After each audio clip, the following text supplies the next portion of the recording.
to another live stream of CrediFilms! Master setting every single set. Let's go! I love go!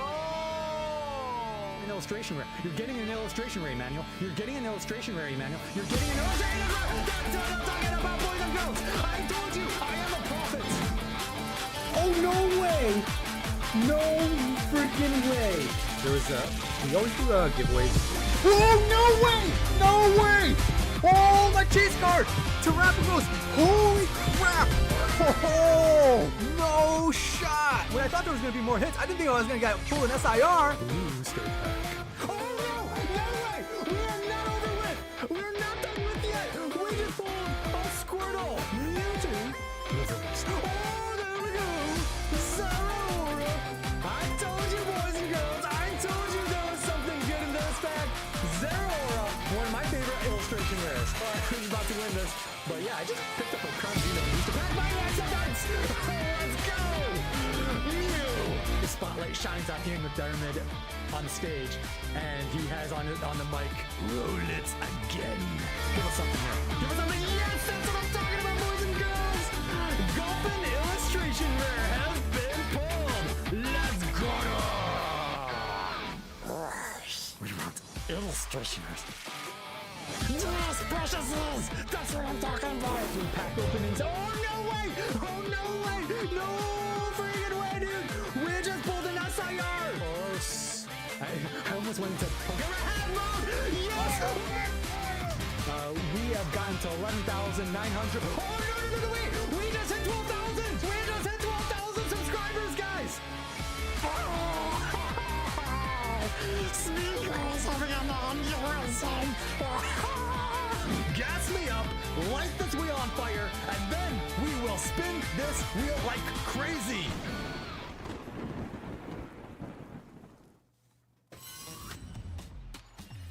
What is up, everybody? And welcome to another live stream of CrediFilms, CrediFilms, CrediFilms. Ba ba ba ba ba ba. just a little Back to the Future jingle for you guys. Happy early birthday, Andre. Oh, thank you, Steve313. The man, of course, remembers. Yeah, if anybody didn't hear, last week I mentioned on the live stream, my birthday is actually March 29th. So 2 days, the day after Journey Together comes out, it's my birthday. So Midheaven Moon and I, we're going to go out for my birthday. We're going to go out and eat. But that aside, welcome to another live stream and welcome to another Thunder Thursday, where every Thursday we open up some Pokemon cards and give it away to some lucky viewers just like yourself. And today we're also going to be giving away some more 13,000 subscriber giveaway coins as well. Every single person who is selected as a giveaway winner today, whether you win a pack battle or lose a pack battle, you'll be going home with at least that 13,000 subscriber giveaway coin. All right. Who do we got in the house today? We got my mods. Let's see. We got Lord Hallnix. For now, I know he's busy. He's gonna have to take off real soon, but that's okay. We're gonna have Mr. Business is gonna come over and take over for Lord Hallnix, and of course we got Midheaven Moon and Dakota, my mods. Welcome. And then let's see, we got Alaska Evap, Emmanuel Moraes, early birthday wishes, Andre. Dude, thank you so much. Thank you, Alaska Evap. Thank you, Mars Volta. I really appreciate it. Gonzo asks, did Bikini Dratini lose yet? I'm not even gonna go. I'm not gonna respond. I don't know how to respond to that. I don't know how to respond. We just got started, yo. We just got started. Bruh. All right. We have, let's see, Ally Games is in the house. James and Alayana. How do you pronounce your name? I am so sorry if I butchered that name. James and Aliana. I'm gonna say it's gonna be pronounced Aliana, but I might be mistaken. Let's see, Yugi Momo, Victor Mora. All right. Nice, thank you. Omer the best one. Pokey Francis is here. Reflet. Really appreciate everybody here that is tuning in today. All right, well, we are going to be doing another round of the Lightning League. This is now episode 13. 13 straight weeks in a row we've been doing this. Gonzo says I'll be in and out too. Have a little service where I'm at. Oh, little service where you at. Oh, no worries, Gonzo. Feel free to pop in and out whenever you can. Okay, So yeah, we're gonna have 4 electrifying rounds of pack battles today, and we have our special guest, which is going to be Bikini DRATINI herself, aka Ashley, and she's gonna be joining us on this Lightning League as a special boss battler, and we're gonna be chatting throughout the entire live stream together. And during our halftime show, we're also gonna be chatting with her, answering some member exclusive questions that we have prepared for her as well. Elena, James and Elena. Okay, so it's all right. I have a niece that's named Elena, so it's just spelled differently than my niece's. All right, Elena, got it.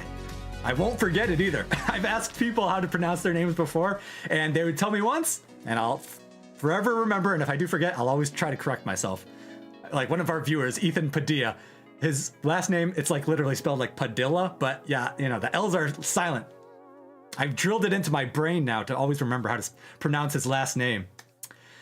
Okay, well, let's quickly, for those who are new here, we're gonna just do our little show breakdown of what you can expect today. If anybody is new here, welcome. My name is Andre, and today we're gonna be doing 4 rounds of electrifying pack battles. We're gonna do rounds, subscriber battles and member battles. So we're gonna be spinning the giveaway wheel a bunch of times, and we're gonna have subscribers battle against each other, and members are gonna battle against each other.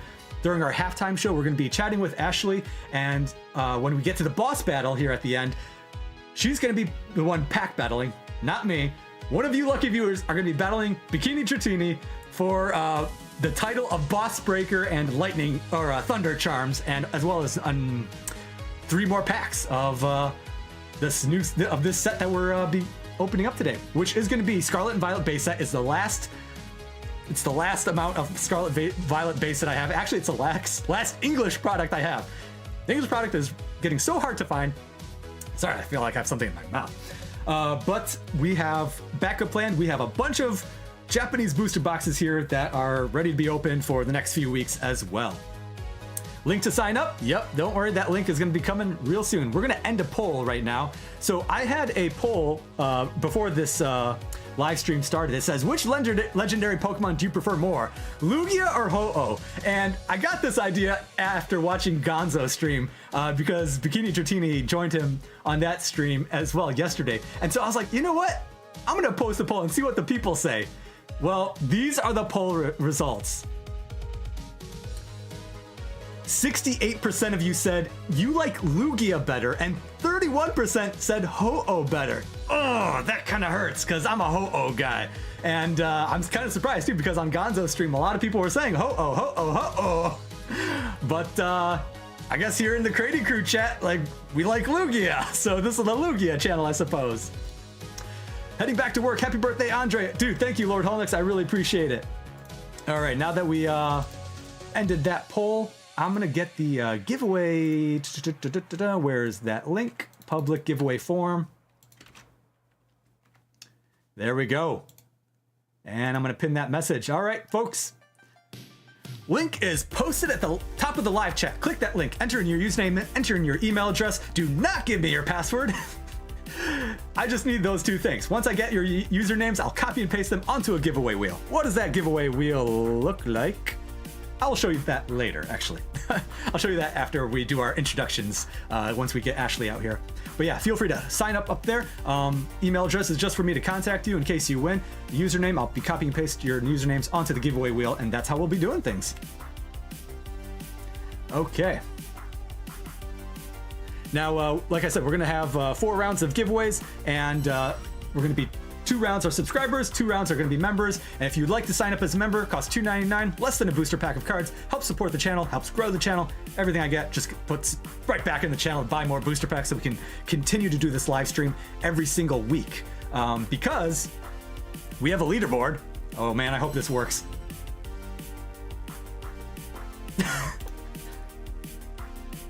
There it is. It was minimized. That's why it didn't show up. Because we have a leaderboard. We're going to be tracking everybody's points all year round, and whoever wins first, second, or third place, they'll be getting trophies. Like, for example, this is the first place trophy right here.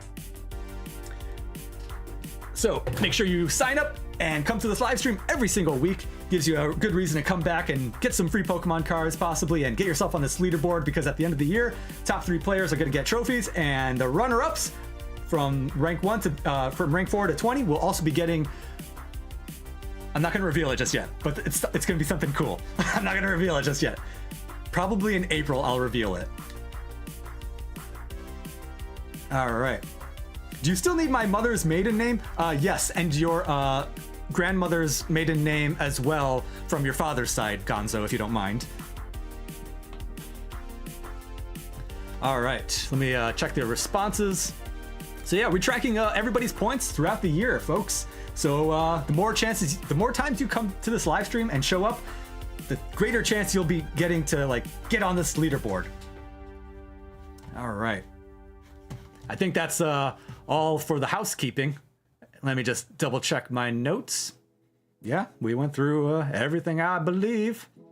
But before we do that, if you wouldn't mind, everybody, smash that like button for me. I'd really appreciate it. We are trying to grow this channel and grow this live stream, and every little like helps the channel, helps support us, and helps us work with that YouTube algorithm to get our videos out there. That way we can grow our community and make it as best as we can possibly make it. All right, well, I think we are all set. Ladies and gentlemen, if you wouldn't mind, put all of your emoji hands together and give it up for Bikini DRATINI!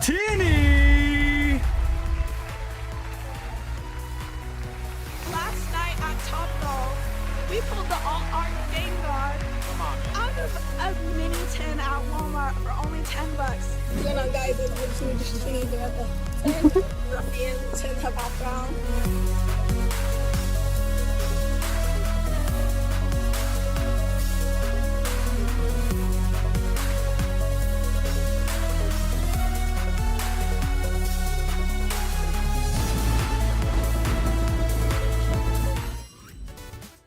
Oh no! Where is she?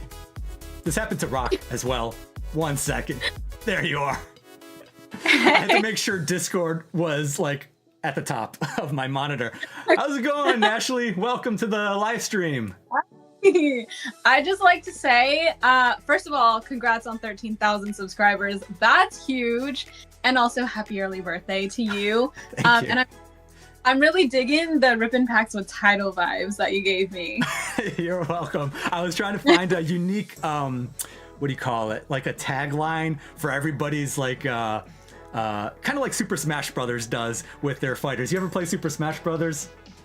I'm more of a button smasher No worries. No worries. At the beginning of every character intro, they always have some kind of like funny tagline. And so I thought, you know what? Let's make some funny tagline for everybody else as well. So that was what I came up with for you. I love it. I don't even have my own tagline, so maybe I'll have to steal it from you. It's yours. It's yours. I took the footage from you, so it's only right. That's your tagline as well. Collaboration. That's right. That's how it should be, right? Yeah, All exactly. Right. So why don't you just for the folks that don't know you, why don't you just give a brief introduction to yourself? Because I mean, we're going to be getting to that in the halftime show as well. But for now, why don't you give the people a little taste of who are you and what do you do?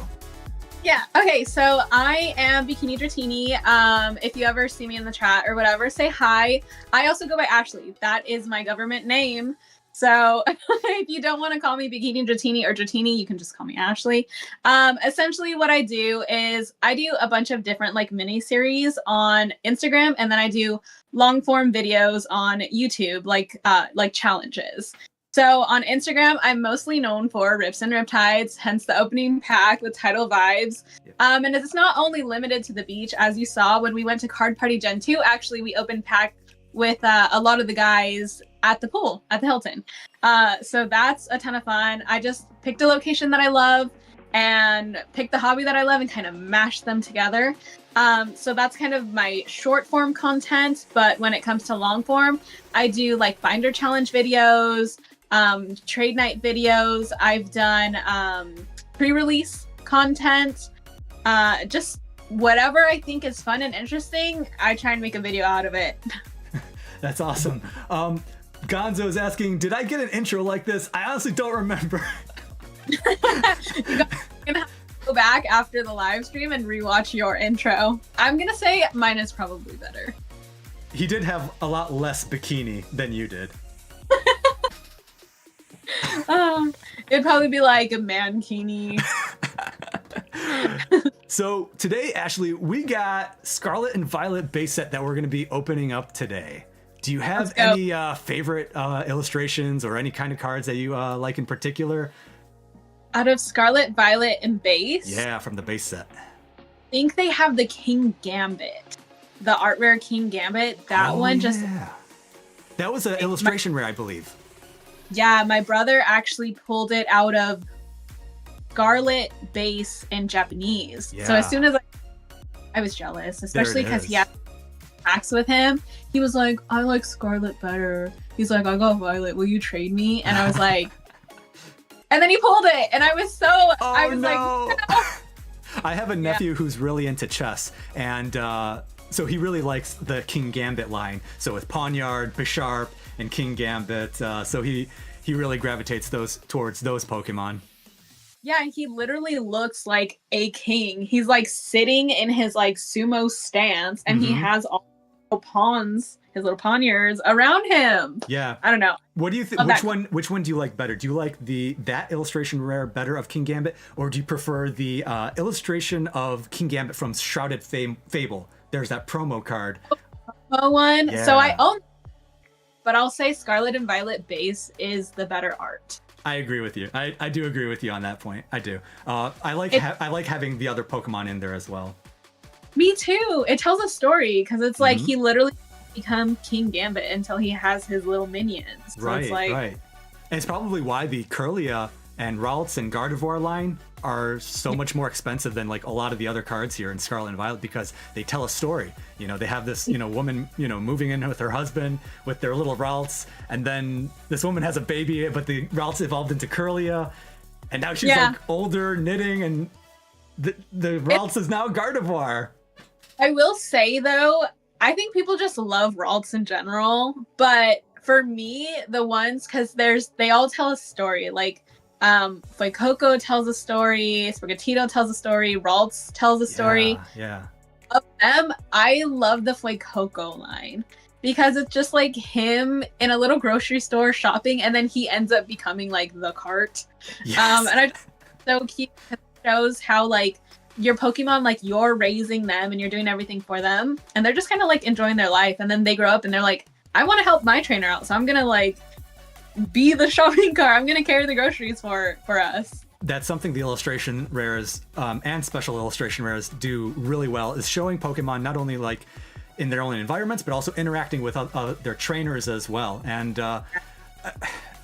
I recognized this early on in the Scarlet and Violet era because I came back to Pokemon probably around Astral Radiance when that came out. I got back into it before that, maybe like 2020 when the vintage boom happened. But I started getting back into Modern when Astral Radiance came out, and I started being like more competitive and like going to deck building things and going to like pre-releases and tournaments. Yeah. So I recognize, like, man, the artwork is like really, really good. Now for modern day Pokemon card, I don't think we've ever had it so good. Yeah, I will say, like, I was in the beginning a little bit of a Scarlet Violet hater, just because I was like, when something's new, you're like hesitant about it. I was like hesitant about it, and I was like, I don't know. And then as Scarlet and Violet kept releasing set after set after set, the art kept getting even better. Like, it was already good in Scarlet and Violet, but I was like, oh, I'm not gonna like this. You know what I mean? Oh. But like, they kept releasing the arts. I was like, no, this is actually really, really good art. Like, this is all really pretty. Yeah, especially when you got some of these cards that like tell a story now, where it's like a story in 3 parts. Just like the Fuecoco line that you were talking about. And what's funny is I have 2 out of the 3 line. I'm missing the Gardevoir. Oh, really? Well, maybe we'll see if we can pull it today. That'd be pretty sweet. I pull it to win, and then you'll do whatever you want with it. But I just want to win. That's my goal tonight. I hear the bosses have been on a little bit of a losing streak. Yeah. So hoping I can. I'm gonna show you what's going on with me. Let's see. Let me go to the. All right, so I got you your card right here. So got a fresh lightning card right here. Now for me though, yikes! I got only 3 wins. Only 3 wins and 6 losses. So you're gonna have to avenge me. I've lost like maybe 2 or 3 times in a row now. In a row. Well, In a that row. just means turn around, right? Well, I'm hoping to make an epic turnaround. Maybe in maybe not. This week is your week. Next week maybe it'll be my week. I just don't want to add to the losing streak to the boss. I know Gonzo's rooting against me. He's like on Team Chat. But you know what? Team Chat is Team Lugia. And because they voted that way, I think they're giving me good luck to win because I'm also Team Lugia. That is true. That's the whole reason I put up that poll today, was just to see how many people are in your corner today, Ashley. Yes. The poll opposite. It was the opposite. That's for sure. 68%. Everybody was like, Ho-Ho's the best. And I was like, Lugia. Yeah, Lugia is cool. I'm not gonna lie. It is cool. I just like the mysteriousness of Ho. I mean, they both are very mysterious, but I guess maybe Ho-Oh didn't get like a movie to itself like Lugia did with Pokemon the movie 2000, right? And so there's a little bit more mystery. But also, he was the very first Pokemon that appeared. That is true. All in gold, mind you, as well. Legendary. I feel like my camera is flipped. I think I need to flip my camera for some reason here. 1 second. Where's my face cam? You know what? Let me just see. Am I pointing in the right direction? Am I pointing in the right direction? Yeah, I'm pointing in the right direction. Okay. I just wanted to make sure everything was going right on my end as well. Okay, you ready to start some pack battling? I'm ready. Good luck to everybody. Make sure you get on that wheel for your chance to enter. All right, sounds good. All right, well, I copy and pasted. We're going to be doing a subscriber giveaway first. So we're going to be, I already copy and pasted all the names on. We got 41 entries right now. And if somebody misses out, don't worry, we have more chances. We have 3 more rounds after this. We have another subscriber giveaway. We have 2 member giveaways. And again, if you'd like to sign up as a member, that's 2 extra chances at more giveaways today. And that's for 6 packs of Scarlet and Violet base instead of 3. But yeah, either way, I think we're all ready. I don't see any more entries coming in. Oh wait, speak of the devil, never mind.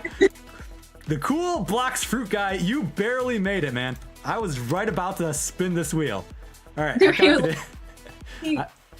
I got him. Okay, chat, I need you to do me a favor though. You guys know what to do. I need to see some fire in the chat. This wheel is not spinning until I see some fire in the chat. So come on out. Let's go to Charizard Flamethrower. That's right. Yes. Charizard. Burn up. All right. There it is. There it is. You members, you know what to do. You got that Charizard emoji there. We're going in 3, 2, 1. Let's go to.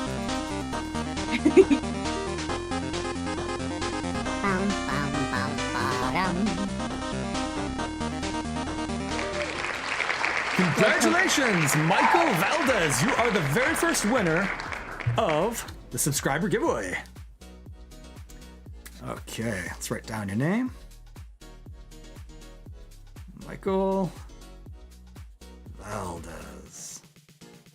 All right, and Michael needs a competitor to go up against first.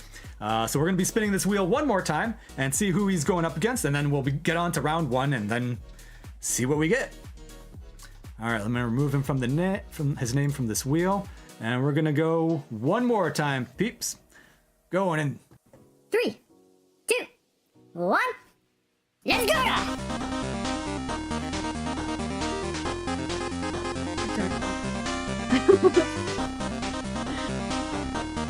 First time viewers, James and Elena, congratulations. Elena. First time viewer luck. How about that? They just popped in the beginning of the stream and they're like, hey, this is our first time here. And what do you know? They won. It's that luck. Beginner's luck. It is. And it's a tag team battle kind of too. It's James and Elena versus Michael Valdez. Oh, is Michael a two people as well? No, I guess it's not tag team. I guess maybe it's like a gang up. Maybe I should say it's a gang up battle. James and Elena are ganging up on Michael Valdez. All right, let me get, since it's a subscriber battle, we're going to be doing 3 packs each. 1, 2, 3. 1, 2, 3. All right. It's like you're doing a dance. 1, 2, 3. 1, 2, 3. I try to make this as fun as I can. If turning it into a dance entertains people, then so be it.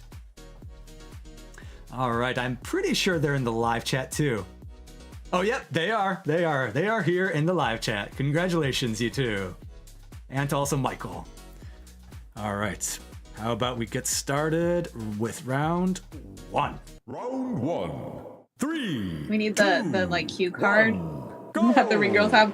Round 1. Round 1, fight. All right, so we're gonna start off with Michael Valdez. All right. So how's your work day? Did you rush on over and get here as fast as possible? Yeah, I managed to get parking in our building today, which you're only allowed like 1 spot per week because we don't have parking, right? Oh. So I got it for today. I got in my car. I was weaving through traffic. I was like, I need to get home. Like the live stream starts at 5. It was I tried to give you as much time as I could. I mean, we could have procrastinated longer if you wanted to. I don't mind. No, it was totally fine. Like, but when you were like, "Oh, hop in the chat," I'm like, "Okay, give me like 2 minutes." Just to, just double checking everything was gonna work fine. Yeah, which is guys, appreciate his effort, because if you pop into my live streams, I always have mic issues. So he makes sure everything is working and perfect for you guys. I try. I want to make sure these people get the best live stream experience they could. Honestly, I've watched a lot of Deep Pocket Monster's videos and live streams, and I've been like, there were times where I saw he had like audio issues with his guest where it just like echoed, and I was like, and this is before I started live streaming, mind you, but it always was in my head. I was thinking, oh my gosh, I would never want that to happen to me. And so that's why it just like, I don't know, it just got into my mind. I was like, just be very cautious. Be very cautious. Yeah, well, it is. All right. So far, all right, we opened 1 pack each. We are on Michael Valdez. So you're hoping for a King Gambit pull, maybe, or maybe a Gardevoir SIR? Ooh, yeah, that would be like in the boss round, hopefully, though. Okay. Hopefully we boss round. So, but I want to ask the chat, like, out of like all of Scarlet and Violet, like, what is their chase? Like, what is their favorite card out of this era? Because the era is ending. Mm-hmm. It's ending on Friday, tomorrow. The Terrestrial Festival, or sorry, not Terrestrial Festival. Journey Together is no longer going to be Scarlet Violet era. It's really? the newest era. Oh, I didn't know that. Even what about Destined Rivals? Is Destined Rivals not part of that? New one, because, and I say that because it ties along with rotation when you play the game. Okay. So kind of how the old cards are ending. Actually, I shouldn't say that for sure, that it's the end of Scarlet and Violet. I just believe it is, because we already had like our really super nice set in the Eevee set. Because it did not have a booster box. So that's how you know. In Japan, they call them like high class sets. Mm-hmm. So remember V-Star Universe, like VMAX Climax, those were their high class sets, and they kind of like signaled the end of an era, kind of like how Crown Zenith ended Sword and Shield. Right. So in my mind, it's like, okay, Battle Partners is like a new set. They're bringing in your battle partners together. I think they're going to bring back Mega Evolutions soon. So that's why I'm saying, like, it's kind of the end of an era and the beginning of a new journey. For sure, yeah. It makes sense. It does make sense. I am definitely looking towards this next era. Looks like in the live chat, OMGY Gang was asking about, I have the membership wheel. Oh, he's talking about his membership ran out, but he was able to get on the membership wheel just in time. OMGY Gang, don't you worry. You got onto the membership wheel fair and square. I know your membership just ran out, but I copied and paste. I'll copy and paste your name regardless. If you were able to get your name onto the giveaway form before your membership ran out, I am still going to copy and paste your name, even though your membership ran out. Don't you worry. You're all good, OMGY Gang. His name is perfect because he's like, oh, gee, why did this happen during the live stream? Why? Yes. Wow, these packs, Michael Valdez got a big fat 0. Last pack. This is the last pack. This is for James and Elena. So just for context, this is not from a booster box. I bought a bunch of 2-pack blisters, and these packs came with Paldea Evolved as well. So I bought these like 2-pack blister packs, and it came with an eraser, and wow, big fat 0 for both of them. Oh my gosh. This has never happened on the live stream before, Ashley. That means that your hits are in your Paldea, which is what you want. I don't know. Our Paldea Evolved, it was all right. It wasn't crazy. It was last live stream. It was all right. I mean, we got one SIR, maybe a couple illustrations, but it wasn't as big as like, say, a Paradox Rift opening that we did with 3-pack blisters, which was crazy. All right, so we're going to have to break this tie. Ooh. Okay. Rock, paper. We are going to have to rock, paper, scissors this. All right, so James and Elena and Michael Valdez, we're going to have to rock, paper, scissors this. We're going to do a best of 2. So whoever gets 2 victories will win. So here's our rock, paper, and scissors in the form of energy cards. And we're going to shuffle these up, and we'll see who wins. Now, don't worry. I will be sending, I'm not going to let you guys go home empty-handed. I do got a box of lucky leftovers. I'll be putting some stuff in your team bags. That way you're not going home empty-handed. But let's see. We got James and Elena. We'll see what they get. They got a leaf energy, so they got scissors. And Michael Valdez will be getting paper. Oh, no. Okay, so that's 1 grass beats water, right? Yes. We're gonna try it again.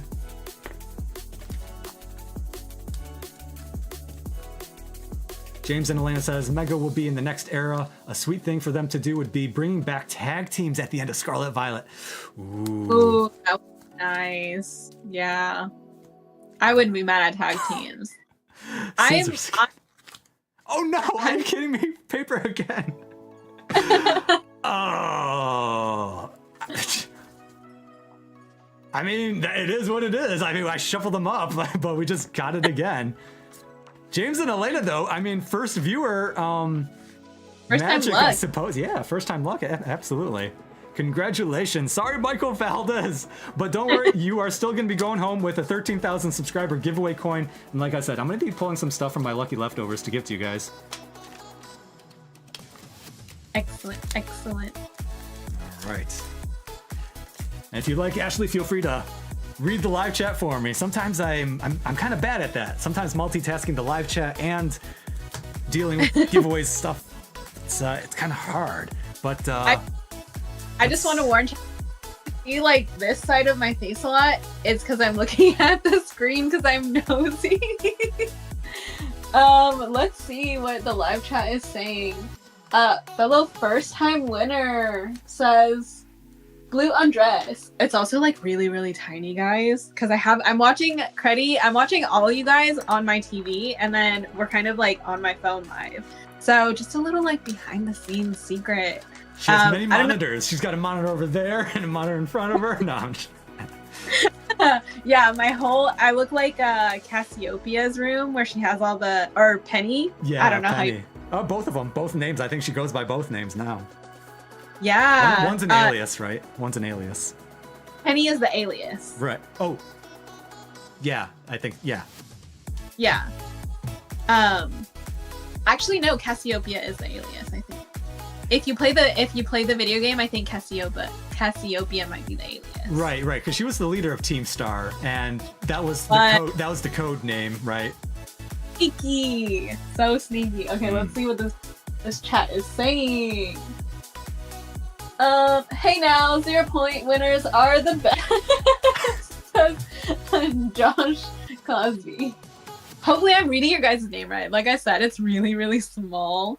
It's about, I don't know. It's probably like 6 feet away from me, but it's like miniaturized. All good. All good. I can help you out too. I have some of the chat right here as well. I love that Okay. Slowpoke plushie, by the way. Nice. It looks Thank really you. fluffy and cozy. And like if he ever runs out of fluff, he has a little zipper where you can refill him. Oh, that's a great idea. Now I saw yesterday on Gonzo's stream, you had like a Pikachu, which like its ears were moving. Okay, so this is actually from the Shibuya Pokemon Center, I love that. and like he has a dangly little tail. Oh no way! I keep all the tags on my plushies. I'm a weirdo like that. That's But a yeah, really nice Pikachu. Both ears, or you can do like, hey, That's cute. like I kind of want to like direct a plane, being like this way, straight, go straight, back it up. Yes. I love it. It was $30 though. Really? It was Wow. expensive. Like the most expensive. That's a lie.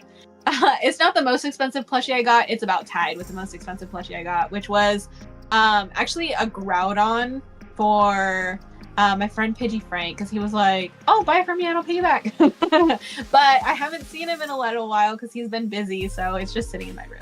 Gotcha. Yeah, you have a really nice like assortment of plushies behind there. Maybe during the halftime show, you can pull out some of your favorites if you want. I don't know.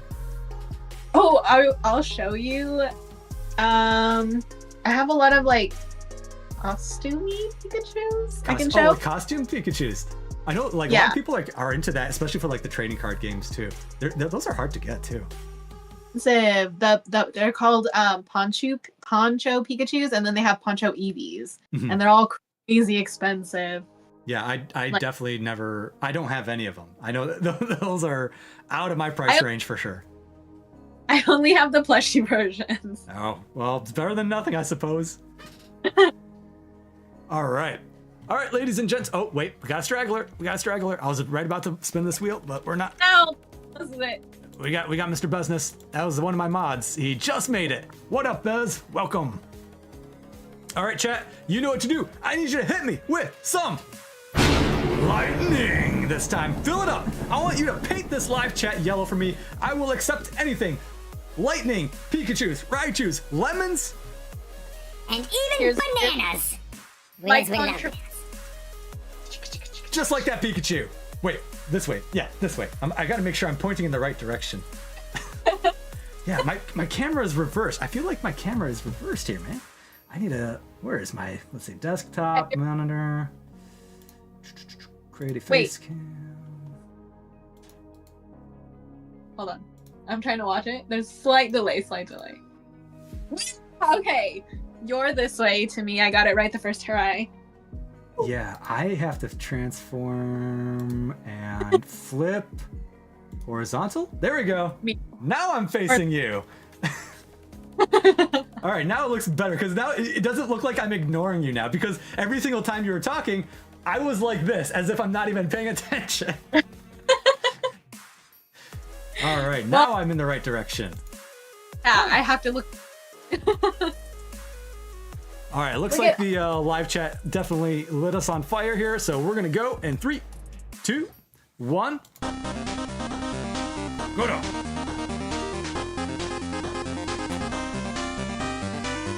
OMG or Alaska, OMG or Alaska. That was like right on the line. Like maybe it's like minusculely above the black line. OMG wide gang, you were like this close.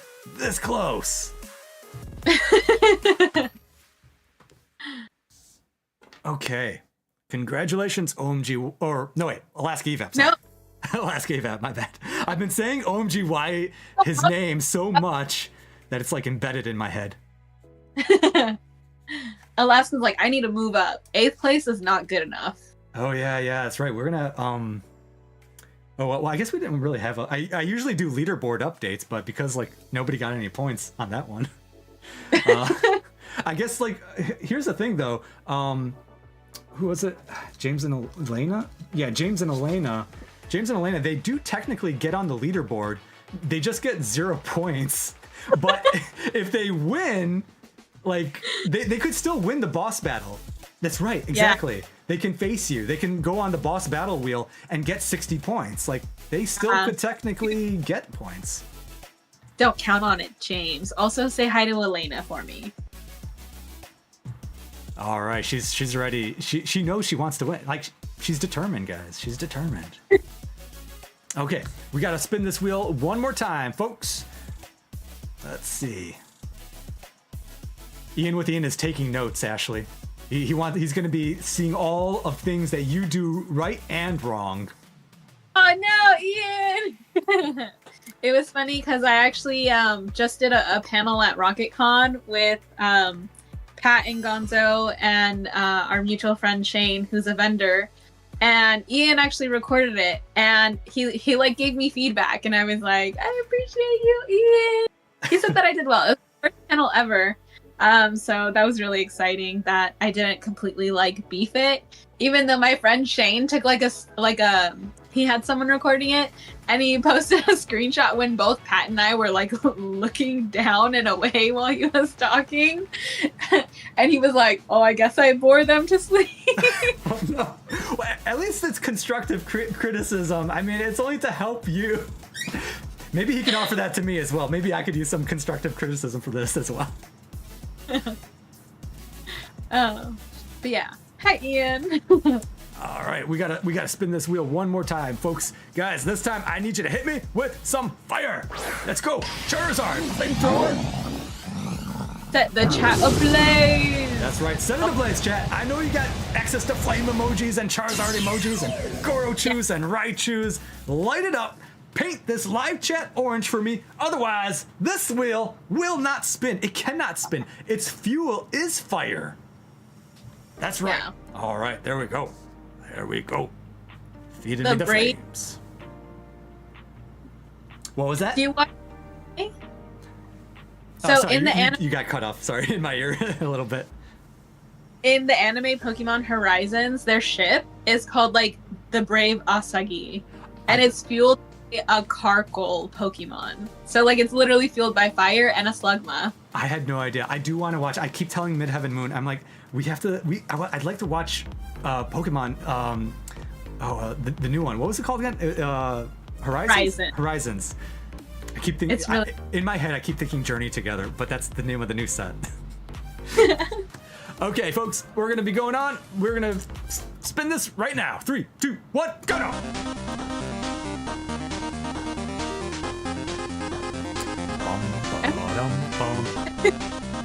Oh, we got a winner! Congratulations, John Parker. You're the member giveaway winner. All right, John Parker. He was one of the first YouTubers I met as well at Card Party last year. Yeah, he's super nice. Everybody is okay. I'll say like 99% of people are super nice. Some people are intimidating, so I don't go up to them. I had that kind of experience at Card Party 2 last year. 2, 3, 4, 5, 6. Just make sure I get the correct amount of the booster packs. But at a certain point, I was like, I don't care. I'm just gonna go straight to them and just ask them. I mean, I had to like wait, until they were maybe like done talking with somebody. And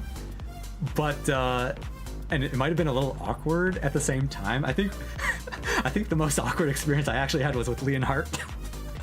Oh, really? Yeah. I was at the bar and he was sitting alone, and I knew Squirtle was and Squirtle was his favorite Pokemon, and I had a Squirtle card that I'd liked him to sign, and he stood up and said hi and all, and but then some other guy came in and started talking to Leonhardt, and Leonhardt like started talking to him, and I'm like, oh, I'll just wait. It's okay. I'll just wait. I'm just like standing there with my binder like a little kid. Can you sign my binder and my card? Yeah. Wait, we have to do our countdown. I almost like ripped into this pack. Wait, countdown first. Oh. Round 2. 3, 2, 1, go! Nah, but like in general, like everybody that I met, you know, even including Leonhardt, and like, honestly, I think Shinyvert was the very first YouTuber I met at Card Party to like sign my binder and stuff, I think. Wow. Yeah. Yeah. No, I mean, to say that they're intimidating also doesn't necessarily mean that like they're gonna reject you and be like, no, I'm not gonna sign anything for you. It's just like, it's intimidating to go up, but then once you like do and get yourself out of your head, they're like, yeah, like sure, you know what I mean? Yeah, and that's how it is. Like you just have to, I guess for me it was just a matter of like mustering the nerve to ask them, because these people, I mean, they're all really humble. Actually, they're all really humble and gracious. But because I watched a lot of these people on YouTube, I guess I always felt like, you know, they're bigger than life, you know, like they're almost like celebrities, and you know, who am I to like really bother them? I don't, and to take some time out of their, you know, to like sign this binder of mine. It's just, I don't want to inconvenience them, you know. That was kind of like my issue, was just mustering that nerve. But every single one of them that I met was always very nice. Yeah, yes. Everybody is like super chill at Card Party. Like, it's just a place where everybody is like, hey, we're all here for the same purpose, you know what I mean? And like, creators know what they're getting into when they go to Card Party, especially the larger ones. Like, it's an open forum. Like, yes, they have meet and greet lines, but it's like, if you're just walking about, like, people are gonna come up to you, you know what I mean? And I think that's just like something really special that Pat created. Yeah. How was your experience at Card Party 2? Because that's where we first met, was at Card Party 2. I can't believe it was like, what, 9 months ago now? Card Party Gen 3 is coming up quick. Card Party 2, I definitely went in with like, okay, this year I'm gonna make content, I'm gonna do this, I'm gonna do that. I got there and I saw everybody and I was just like, we're just gonna hang out. I'm like, if a video comes out of this, a video comes out of it. But like, it honestly, there's so much to do, and like all your friends are there, and like majority of the people that I know there are also content creators because they're my friends, and they're like, hey, can you like be my cameraman? Hey, like, can you help me with this challenge, or like this and that? And I'm like, yeah, no problem. So then I end up getting distracted, and then I end up helping them, which is like not a problem because I'm having fun too. And in the end, I'm just like, oh wait, I didn't do anything for my own channel. So then I have to come up with like creative ways to like make a video and a story out of what I did end up making. And I know last year, even though the rest of my plans went out of the window, I know one video that I wanted to make for sure, which you actually featured in my my intro for the boss, was the Gengar video. The clip from Roxandy and I walking around. That was actually a Gengar video where I'm like, okay, we pulled this. Like, this is a video that's gonna happen and it's gonna come out. And it came out in January, like 6 months after Card Party. But it came out. That was a sweet pull, by the way. Oh, and that was just to let you guys know, like that I was opening up this pack, this previous one right here, and the cards were like stuck together. Like this code card right here, it was like stuck to the back of, and I for some reason, like it like attached to itself right here to this hollow here. Oh. It was really weird. But at first I thought we had a full art on our hands, and that's why I didn't open up the pack right away, because I was trying to push the cards down because they were not collapsing, and I thought, oh, we probably have a textured card on our hand right now, and I don't want to flip this just yet because it's I don't want to spoil the surprise, because I had that happen to me on one of my unboxing videos where I thought I got nothing, and then later on I found out, oh, I pulled a full art Orthoworm, and it was just stuck behind a reverse hollow. I guess the texture somehow adhered to it, and I thought that's actually what happened right here. I was like, oh, we probably have a full art right here. So, and I was just trying to collapse it, but it was not collapsing, but I guess it was just, I don't know, sticky situation between cards. It's the first time that's ever happened. That thing that like happens, especially with texture cards, because I remember I was opening up a pack at the Blink-182 concert, And I was like, oh, I didn't pull anything. And then I actually like looked at my cards and I was like, wait a minute. And I like separated them and I pulled the Reggie Drago where he's leaning against the tree. And I was like, oh my gosh, like I would have totally missed this. Wait, like I didn't Reggie think Drago, which set is that from? I don't know if it's, ooh, that's a good question. I don't know if it's Oscar. It might be in my binder. Reggie Wednesday. Drago. Was it an alt Yeah, art or something, or? It's the one where he's like leaning against the tree. Oh wait, maybe that's Silver Tempest. It might be Silver Tempest. Oh, this one here.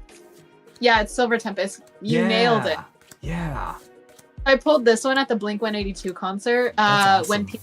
people was opening for them. Yeah, I don't know what's going on with these hits. Like, these all came from 2-pack blisters. Maybe I'm hoarding them for my packs. It's just I like telepathically told the packs like, hey, save them for me at the end. So I'm gonna have to. I might have to disappoint you, Ashley, because for the boss battle, we actually have Obsidian Flame and Temporal Forces. Oh, snap!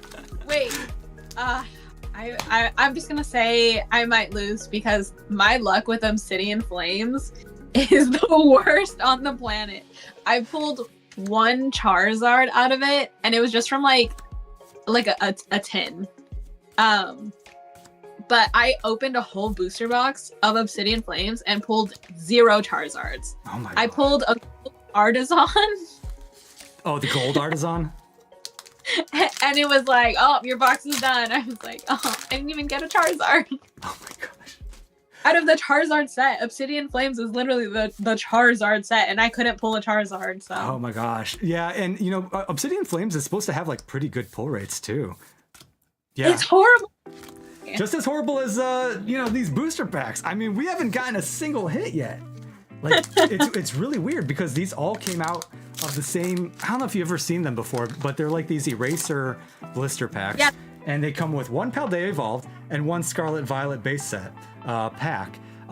So I guess, you know, they're not seeded the same way as if you were to buy an entire booster box, which would have been a better way to go. It's just I bought these a while ago before the market like shot up in price when it came to buying booster boxes.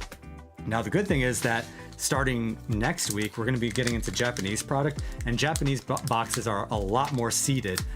So we're going to be relegating every single live stream to one booster box of Japanese product. So we're going to be guarantee a bunch of EXs and 3 art rares and 1 secret rare. Yeah. So Japanese, they do their people right. They're like, here, we're gonna give you hits. And that probably helps regulate the market to keep it pretty balanced also, because like if you're guaranteed hits in a box, then those hits are not going to be as like rare, and so that's not as expensive. Like granted, there are cards that are like really expensive because they are harder to pull, but it's like it's not like it is with like alt cards where it's like, oh, you can open hundreds and hundreds of packs and like hopefully you pull one. I'm just hoping we pull at least 1 card. Oh my gosh, finally! A Koraidon EX, let's go. I don't... Right on! Okay. It's party time! P-A-R-T. Why? Because Whose pack was that? Was it, That was John Parker's. Finally! Koraidon, the savior of the live stream. Thank you. All right, back to Alaska Evap. Come on, Alaska. Let's get you an illustration rare. I mean, I feel bad for this guy. I feel bad for everybody right now. This is terrible. This is the worst luck we've ever had on a live stream. Oh, whoops.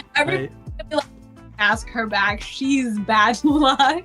No. If anything, Ashley, if I didn't have you here, this would be the worst stream ever, because like, who would I be like bouncing off these questions to and like chit chat? You're making this live stream so much better because we're having such worse luck with these packs.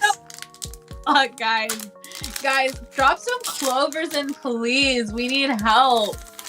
We need serious help right now. Let's see if Alaska. You heard it, chat. You heard it. Drop them clovers into the live chat because we need all the luck we can get. Oh, well, at least we got a lightning energy. We could use that for a giveaway winner. Oh my gosh. Man, that was terrible. I feel bad. Like, this is the last time I buy 2-pack blisters. All right, So don't worry. We're gonna at least go home with some custom-made stuff. At least. Yeah, the 13K coin. This is the last week we're doing the 13K giveaway coins as well. We only do them for like 2 weeks. We give them away last week and then this week as well. So it's the last week of the coin. It's the last week of English. Yes. And it's inviting Dratini because of all the bad luck. Sorry, guys. It's the beginning of the end. If Gonzo was here, he'd be like, yes, that's right.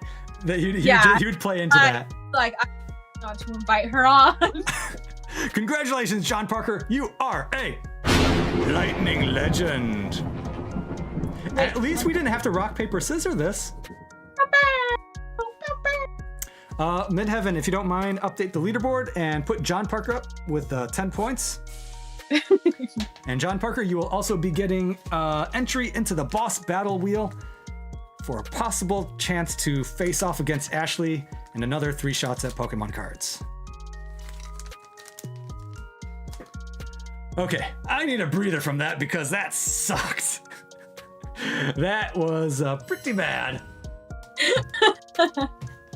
I'm looking forward to opening up Japanese product. That's for sure.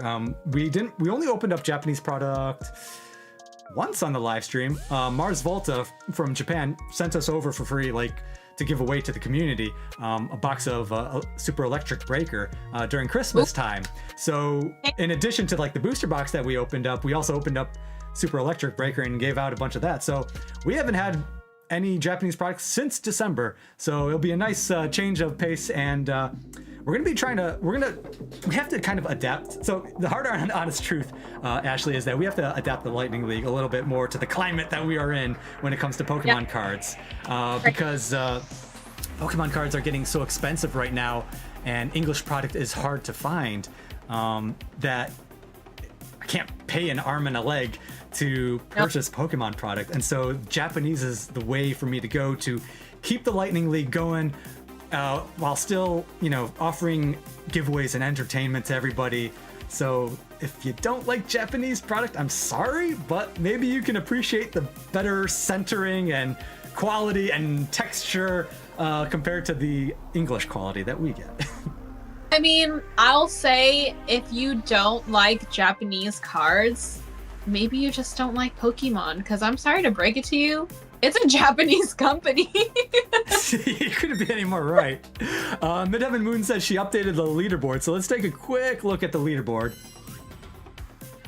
Okay, no drastic change. Shocker. So yeah, we still have Wolverine in first place with 290 points, Victor Moore with 260, and Cardizard with 210 points. Our first round 1 winners, they got 0 points. I mean, at least James and Elena, they are technically on the leaderboard, but they're just below rank 20 right now. Same with John Parker. He's just under Poke Art Hunt somewhere. But all the winners of the rounds, they all get entry into the boss battle. So one of them will potentially get an extra 60 points today, which will put them, well, technically it's a first come, first serve basis. I guess Brad R, Tyler, and Poke Art Hunt would still technically be on there. But if John Parker, for example, won, he would be at 70 points. So he would be at rank 18 if he won. Oh, dang. The stakes are high. I have to beat John now. Yes. And you gotta redeem me, Ashley. You gotta redeem me. Is this Pikachu? And not for you. I love that. I like how it's like an animatronic too, because you can like move its tail and its ears. Well, the tail doesn't have any. It's just like a floofy. Oh, gotcha. But it wags like pretty nicely, I guess. Yeah, because when you're squeezing it, it kind of like rotates. Or it like swings. Yeah.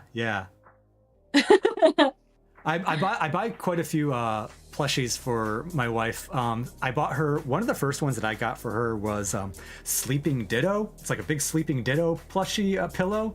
Yeah. I also bought her Togepi Marshmallow. The Squishmallow. Squishmallow, yeah. Not Marshmallow, Squishmallow. What else did we get? They have a Dragonite Squishmallow too. I saw the Chansey one. I was tempted by Chansey and Meryl. They have, well, they're hidden under my dragons, but they have a Pikachu. That's a cute one. And they have, let me move all my Salamences. They have a Teddy Ursa. That's a really, I was considering that for one of my nieces at one point. It's so cute. Well, how about we get into the halftime show? You ready for some questions, Ashley? I'm ready. All right. Well, chat, it's that time. It is the halfway point, and you know what that means. It's the Credi card catch-up. Credi card catch-up.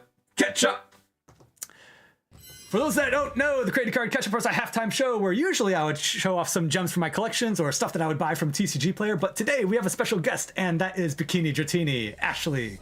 And we're going to be chit-chatting with her instead. We got some questions that were submitted by our members of the Credi crew, and so I'm going to have their questions show up here at the bottom of the screen, and I got some questions myself that I can also ask you, and have some fun here and see what we can learn.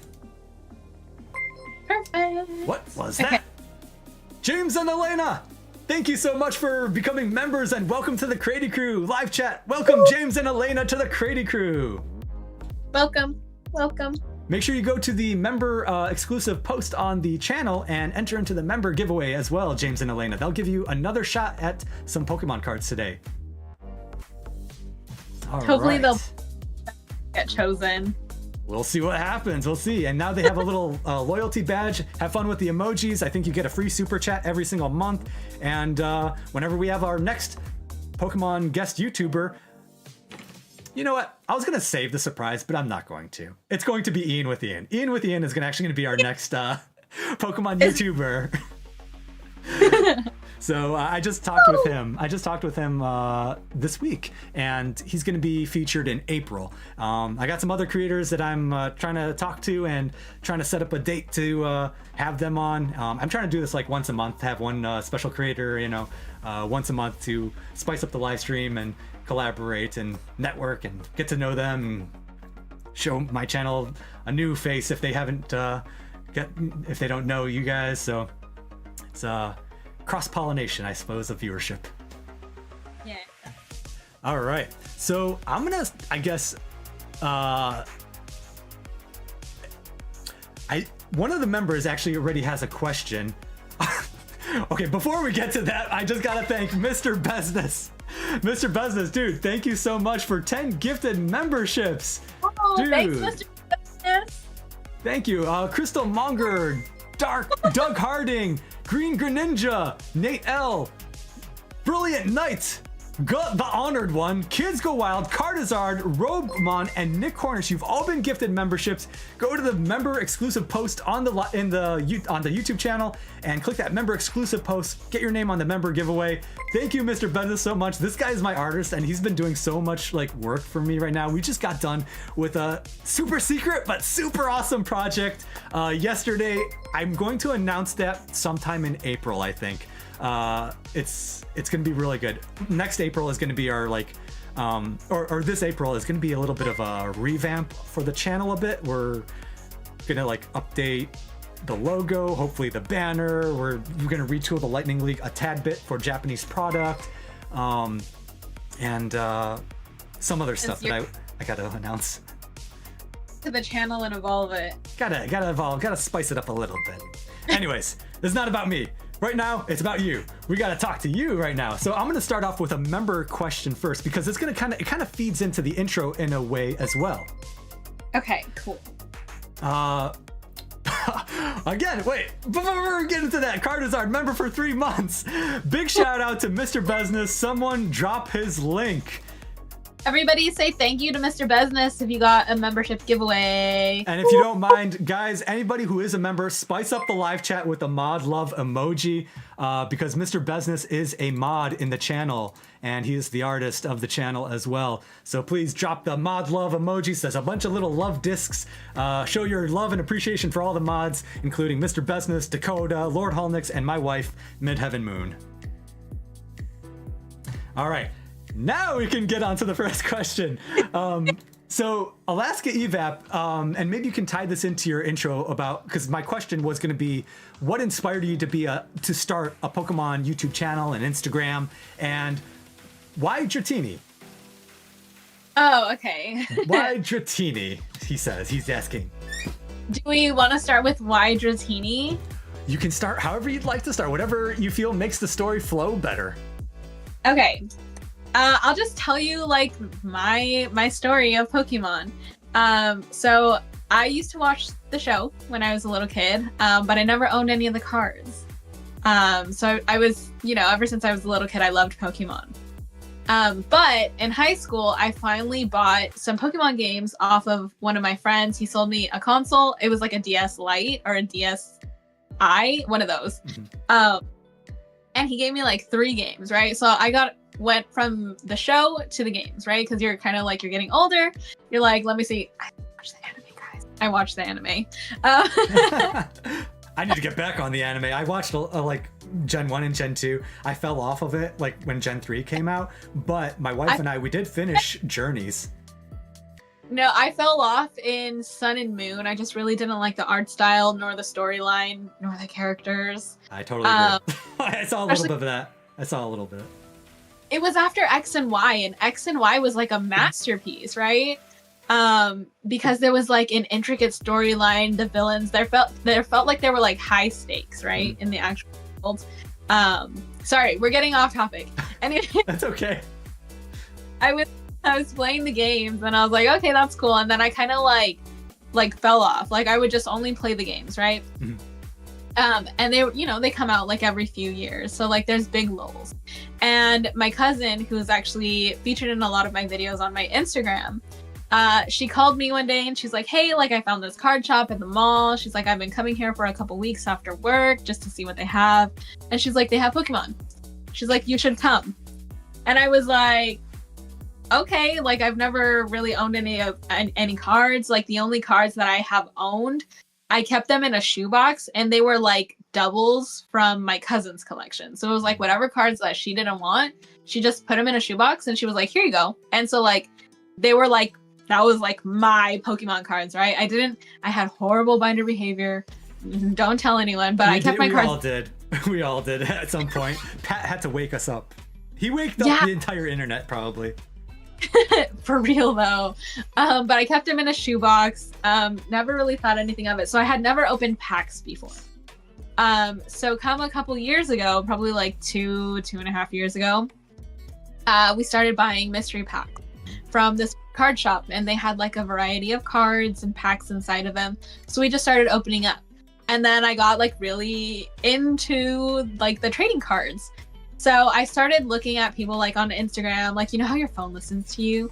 It started suggesting me like creators on cards. So I started watching on Instagram, and then I found like live ribbon shippers. The first one I think I ever saw was Pokédak. Pokédak led me to Broly, and then Broly led me to literally everyone else. Broly has been a major helper on the channel when I first started as well. He brought some people over to my channel, like saying, hey, check out this channel, and he helped us get over to 12K when we were doing our 12K celebration. So I need to get him on this live stream as well. I'm trying to get... I have a long laundry list of YouTube creators. Yeah, it's hard though, because I know Broly's always like busy with his live streams, and then his family and his kids and everything. But I love Broly. If you can get Broly on, you would have a blast. I have Broly on my list. I have Sir Bane on my list. Like, and I sent Sir Bane a message not too long ago. I just have to maybe follow up on the message, because he might have not seen it. But he's a good friend. He's a good friend of mine, though. I have to contact him again. So I started watching these people, right? And then I like kind of told my cousin, I'm like, people are making videos like opening like Pokemon cards. And I was like, we should do that. I was like, I'll make a page, like, and we'll like open cards together. Because the whole reason why my cousin wanted me to go open cards with her was like just to bond and to hang out and stuff. Yeah. So and I was like, well, we're doing this anyway, and like people are getting views and stuff. And she's not very much one to be in like the public eye, which is why she's like not really in my videos anymore. She's kind of more reserved. So she'll be in here now and then, and like some older videos that I pre-recorded and haven't put out, like she'll be in it, but she's not really one to kind of like want to open things and be on the channel or the shorts anymore, which is a bummer, but like we still have fun like opening stuff like off cam and stuff. So I was like, okay, well, since we're gonna be recording things, like I need to come up with a name, right? And like I was a business student, and I know you probably heard the story yesterday, but I told Lindsay that. I was like watching Gonzo's show. I was like, should I be watching this right now? Because like, oh, you did the animation. Your thumb did the animation. Oh! We forgot about that. Yeah, we totally. Oh, that's so amazing. That was for the Coridon EX. Oh my gosh, chat! I had no idea these things were even a thing until I met Ashley. Like, not met her, but like, did a meeting with her not too long ago to like test out the live stream, and she did something by accident. Yeah. And it's like a rain. There we go. Yes. So your motion will trigger animations. What else was there? We discovered like a bunch of different things. There was like 6 or 7. It was like the 2 thumbs up was the fireworks. The 1 thumb was up was a thumbs up. At one point there was a wave one, but we couldn't figure that out. Like nothing was working like for the wave. It doesn't work on my screen. I don't know. Yeah, it won't work on my screen. Maybe it's because like green screen problems or something. But and there was balloons. I don't remember how to get the balloons. Clapping, I think. Maybe it was the clapping. Yeah. It never figures right though. We ended up clapping on like our chat for like 5 minutes and it never worked. But like balloons eventually will appear somehow. Okay, yeah, I forgot. We're gonna keep this in mind. I know. Whenever somebody pulls something, we'll be like, yeah. Yes, cheers. Sorry, we getting off topic, guys. Yeah, I know. Okay, where did we leave off?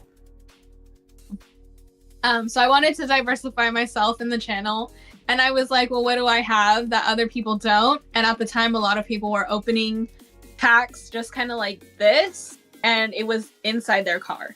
So it was a lot of just people sitting in their seat and then opening packs, or it was just people's hands, right? So I was like, okay, well, to me, I want something more interesting to look at, especially like if I don't get a hit, you know what I mean? Like give people a consolation prize. So I'm like, I love the beach. Like it's a beautiful place. It's a beautiful location. I'm out, like, as they say, touching grass. I just like to be outside. So I was like, we're going to go to the beach. I had a swimsuit collection. I love dragon Pokemon. They've always been my favorite Pokemon.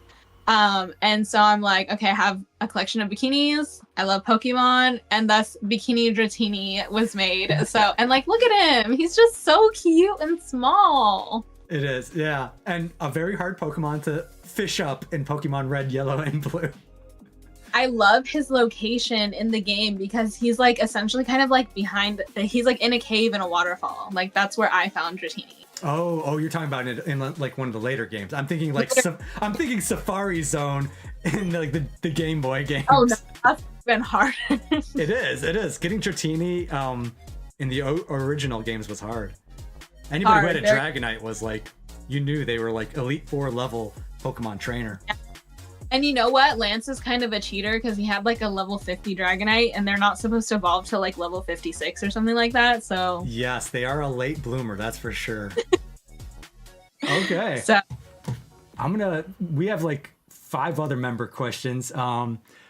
And I got like some other ones as well. But Midheaven Moon was asking, we know you love being on the beach with your bikinis and Pokemon cards, but what else would you like to do in your spare time? Do you like any other places outside as much as the beach? You know, the forest, the desert, the mountains, someplace snowy, etc. Ooh, like once a year it will snow up in the mountains, so we'll go for like a day. If it's not like a work day, if it's a weekday. Mm-hmm. That's always fun. But I do like to go, and I like to like, just for like exercise and for fun, I like to hike. there's this place called Cowles Mountain. I go up and I hike. I actually have like a mini series on my Instagram called like "What Would You Do for Pokemon?" and it's kind of like that. I was gonna bring that up. Yeah. I was like, is that what the mountain you went up to find the Pokemon? I saw so that. that's and you'll see it quite frequently because like it takes like a good 35 minutes if you like push yourself to get up it. It's a bigger hike than, I don't know if you've ever climbed Diamond Head in Hawaii, but it's bigger than Diamond Head, at least in elevation. So it's a good hike to get your body moving. I like to exercise, so like I try to work out every day. I missed yesterday and I'm missing today just because like I have been doing live streams and I'm getting off work, doing a live stream, have to eat, and then immediately go to bed because I have to wake up at 4:45 in the morning to drive to find parking downtown. So what you're trying to say, it's me and Gonzo's fault for you missing your routine. But I'm gonna miss it tomorrow because I have to go to a wedding. I'm gonna be filming a video, like a pre-recorded video in the morning with my friend talking about rotation. So it's just a bunch of different things, and like as long as I'm moving my body throughout the day and then not eating like really bad that day, it should work out. But yeah, I love the beach. I love going on like little hikes.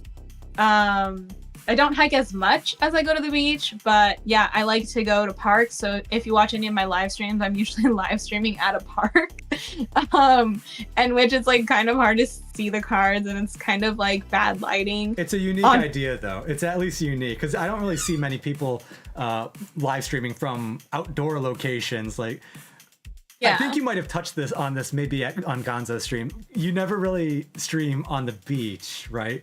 Just bad signal. No. The signal is horrible. I've tried it so many times and it doesn't matter which beach I go to. There's maybe like one beach where I can go on Instagram live and I'll only cut out a couple times. But that specific beach has constant like air traffic above it. So like, it's like, okay, the one beach you can stream at, you're always hearing airplanes. And like I do have mics now, which will help prevent it, but it still doesn't completely get rid of like the airplane noises. It's literally right next to like an airport or an airstrip. So it's like win lose kind of thing. But yeah, signal at the beach is horrible. I don't know why. I've tried it so many times. YouTube is just an absolute impossibility to stream there. Instagram is slightly better at that. Gotcha. But yeah, it would be nice if like the technology did, or somehow you could boost that signal so that way you could stream on the beach, because that would be so unique as well. Yeah, and it would be so much fun. And like my thing is like whenever I get a hit too, I'd be like, okay, like we need to go in the water. Or like I actually did do one live stream with a friend of mine like a couple years ago. And it was we took a Paldea Evolved ETB and we just went and we did a pack battle, and I ended up losing, even though we got the same amount of cards. He just got like the better hit. So the loser had to jump into the water, and it was the afternoon, and I think it was like, I don't know, like November. So What was the temperature like? The temperature in November is usually like low 50s to high 40s if you're lucky. Sometimes it's like high 30s. So it's chilly. If you guys have never visited California, our water's not warm, like ever. Maybe in like September, you can get up to like 60. Oh, I had no idea. I always was under the impression that the water in California was like really warm. No, so our water comes down from Alaska. Just because of how the currents go. So the people who come to California expecting like, oh my gosh, it's going to be warm like Miami or something. No, they get a hard reality check. And I'm like, yeah, our beaches are icy. Like they're cold. I had no idea. Midheaven, take note. No beaches at the... No. I mean, if you're in September and we're in a heat wave, like go for it. You know what I mean? The closest you're going to get to warm is like 60s if you're lucky, maybe 75. 75 is like the hottest it'll ever get in the water. But like you'll feel it. Like us Californians, like we know, we're like, it is perfect. It is warm, especially if you're going around sunset. the water and like the sky and everything, it's perfect. Our water may not be warm like on the East Coast. I've actually never been into the Atlantic Ocean, but our water is not anywhere as hot. Gotcha. It's cold. I've never swam in Pacific Ocean. I've only been at the Atlantic. Typically, growing up, my parents would take me to me and my siblings to Myrtle Beach, South Carolina, and my wife and I and sometimes Florida, but my wife and I we typically go to South Carolina and Florida, and the water is usually pretty warm there. So that was the only experience I really have. But it's also amazing like how are the waves in California too? Are they aggressive or are they gentle? Like, because when you go to like some place like Fort Lauderdale in Florida, the water is very calm and clear. Whereas in South Carolina, like Myrtle Beach, you could get some aggressive and big waves. Yeah, well, our waves are okay. I like to boogie board, right? So I look for when we have good tides, and to have have strong winds. Unfortunately, to filming, but if you're just going for a beach day, specifically, that's what I look for, is a windy day. Even though you're gonna be cold, right? Because the water's cold, the wind is cold. But if it's like a hot day, so say it's like 80, 90, it all kind of balances itself out. But you can get good like 4 to 6 to 8 foot waves depending on how far out you go.